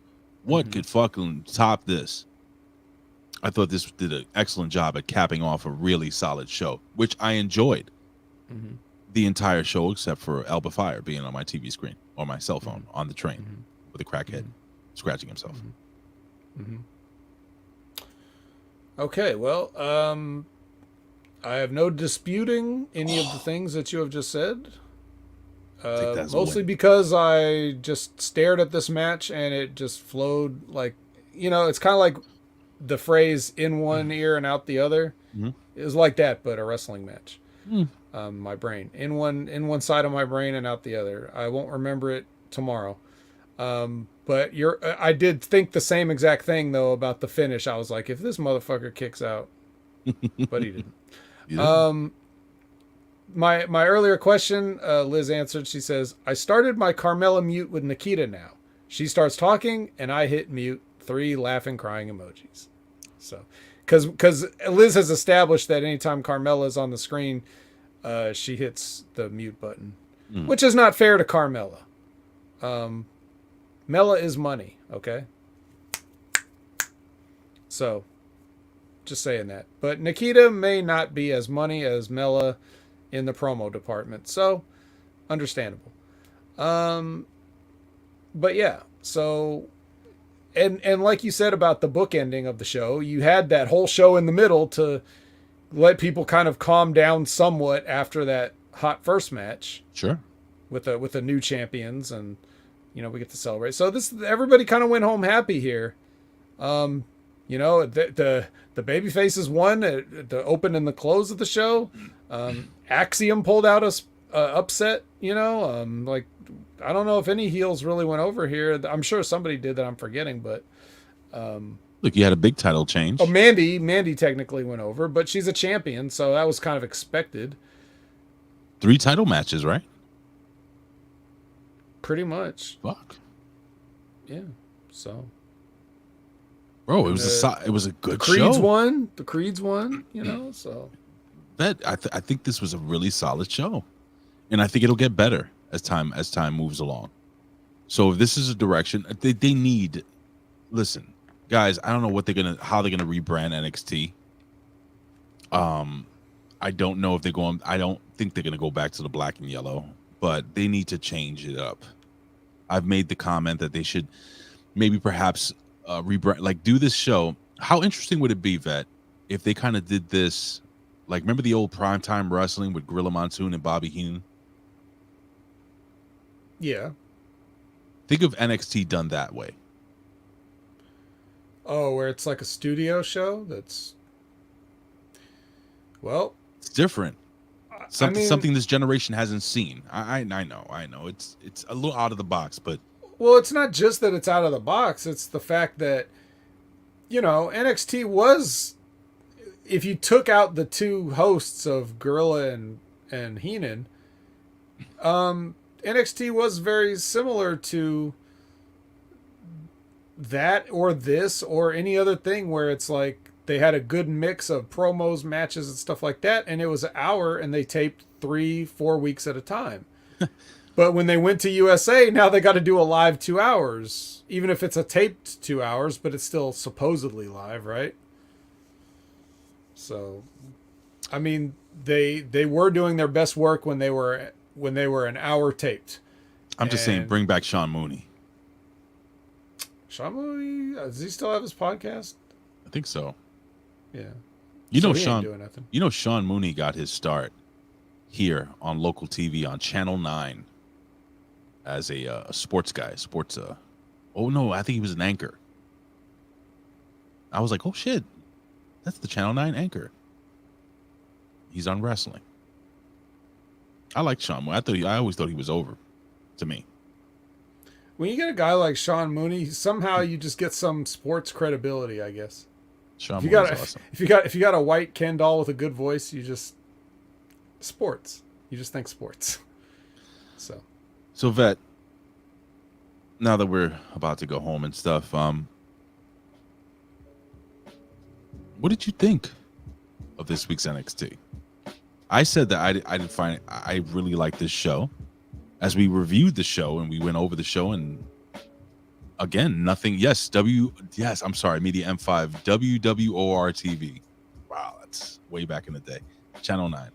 I love this show, bro. I really did like everything. I enjoyed every single match except for Alba Fire being on my TV. And fuck, I didn't find myself like, oh God, is this over? Oh God. Like I would look at my phone. Oh, an hour and 20 left. Oh God, 54 minutes left. Oh God, 35 minutes left. Oh jeez. I wasn't doing that this week. That, for me, that's a win. Can you cap it off? Yeah, to me, this was just another episode. I didn't really care about anything on it. But okay, I'm just the wrong person. No. If there's anybody that's suffering from wrestling burnout, it's probably me. Well, you do it to yourself, Ed. I do it to myself for all of you. Did you do it for The Rock? Maybe a little bit for The Rock. But I do it so that I can answer the call when people are needed here at Hami Media Group, Channel Attitude, PWC, anybody. I'm just a message away. And then you can count on me that whatever show you need me to talk about, I probably watched it. But it's hard to be entertained just from a pure fan perspective. So that's why your perspective, Ray, on these shows is valuable, because you can, even with as much wrestling as you've watched, you can still make a separation that I can no longer make. And that's why I like talking with yourself and the others like Jimmy T and stuff that only look at it from a fan perspective and an entertainment perspective, because you're going to get something that I just may not get. That's what makes all the shows here on Channel Attitude magic, in my opinion. Yeah, no doubt. Aaron Ben, you're asking me when the Ridiculously Random podcast will return. Again, I stated that probably in the first or second week of September on a new platform. It's been canceled. No, it's not been canceled. We're working out the details now. Hopefully, I get this tooth fixed. I should, if I get it fixed tomorrow, they'll probably do a root canal. Then whatever, I'll be back next week. No problem. You can start a new podcast. It's called the Ridiculously Root Canal Podcast, where you and Colin both talk about your root canal, and it will only be slightly more painful to listen to than an actual root canal. Root canals are over. Just saying. Anyway, Vet, what you got going on, brother? Well, socials and stuff. Yeah, you can find me at Opinion Haver everywhere, except some places, but mostly everywhere. It's probably me. You'll be able to tell if it's me. You're going to see that profile picture of the little yellow thing. What is that thing? That's how you'll know. What is that yellow guy? With the exactly. hat? What is that thing anyway? Okay. So that'll be twitch.tv/Opinion Haver. And you can find me on the Impact Attack here on channelattitude.com. You can find me on I would have done a Grand Slam this week, but there was no Smack Attack. Actually, I wouldn't have, because I probably wouldn't have done the Smack Attack, but they didn't do it. But to make up for not doing a Smack Attack, I was on Rampage Uncaged. So that was another hit for the cycle of be on NXT review, Impact review, Light the Fuse with Ben, and Rampage Uncaged with Jargo and Jimmy T. Another one for the Vet. So yeah, check out all those things. If you guys aren't following the Pro Wrestling Coalition, go look them up. You can find me as a guest on shows there. A lot of fun conversations, a lot of side-splitting hilarity and tangents. Jimmy T and I were talking about Dynamite, and the show was so fucking bad that most of it was talking about Australian and American snacks. So please check that out. They want to see you play Red Dead 2. I will never play that game again. I'm done with that game.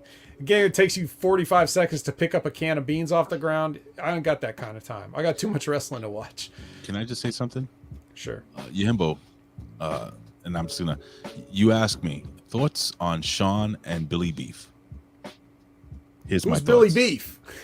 Sounds delicious. Here are my thoughts. Oh my God! Who the hell cares? That's all I have to say about that. Yeah, what beef, man? Beef. These guys are just. These guys are funny. These guys are funny, and sometimes they get some wrestling news right. That's all you need to know. Here's the funny thing. All these beefs and all this bullshit with social media guys and these Twitter tough guys and stuff like that. Do you guys have any idea how long I personally have known Sean Ross Sapp? No one has any idea, right? I worked with Sean Ross Sapp for years behind the scenes at OneWrestling.com. A lot of people don't know that. So just let me put it to you this way. What you see is not necessarily what you get. Okay? That's all I have to say. What people tweet, the personas certain people have is not necessarily who they are. Me, I'm pretty much who I am. Like if you meet me in real life, I'm the same guy you see here on the video all the time. Or listening to your podcast. It's really not much different. But certain people, they get over on character, right? Guess. And just none of that shit is serious, bro. Now, I'll say this: if these two guys started beating the shit out of each other with chairs, then we could have talked about it. But nothing. Just two guys just yelling at each other, and that's all it was. So, listen, don't give it any more credence than what it deserves. I think I just spent too much time on it. So with that being said, follow me on social media at Big Ray Hernandez on TikTok, Instagram, and also on the Twitters. And also you can find me on Facebook at Raymond Big Ray Hernandez. And yeah, I enjoyed this show. I enjoyed talking all this wrestling. I thought we were going to go a lot longer, believe it or not, than just over 2 hours because there was so much news. But we do it for you because we love you and we appreciate you. So in the words of the great Bill Apter, who I actually put up a post on Facebook, which was exactly 10 years ago yesterday, I got an email from Bill Apter saying, would you come help us at onewrestling.com? Before that, a year before that, I was doing my little YouTube videos and, just doing Mark shit, after my dad died. And I wanted to talk wrestling because that was our connection. And then a year later, Bill Apter hit me up, which was August 2nd, 2012. And I started working for onewrestling.com doing reviews with Bill Apter. It's fun. If you type in Big Ray and Bill Apter, you'll find a whole bunch of really fun old videos that we used to do at One Wrestling, or just type in One Wrestling Big Ray. A lot of old reviews for NXT, for TNA, WWE Raw, SmackDown. And it's cool for me to go back in time and watch some of the stuff we spoke about, because guess what? The same shit we complain about today, we complained about 10 years ago. So with that being said, ladies and gentlemen, in the words of the great Bill Apter, we'll see you at the matches. We say I would do this for a living, but if I couldn't, I'd do it anyway. Why? Because I love talking wrestling. I love the vet. I love you guys in the chat. I don't love the guy that I blocked. And I love Colin, even though he sucks at being a co-host. But he's a good friend. I love him. Do you love Colin, vet? Do you miss him? No. No. Nobody does. Goodbye, people. Say goodbye, vet. Canceled. Ridiculously Random Podcast. It is not canceled. We'll be back. I promise. I swear to God, we'll be back. What's your name, fellas?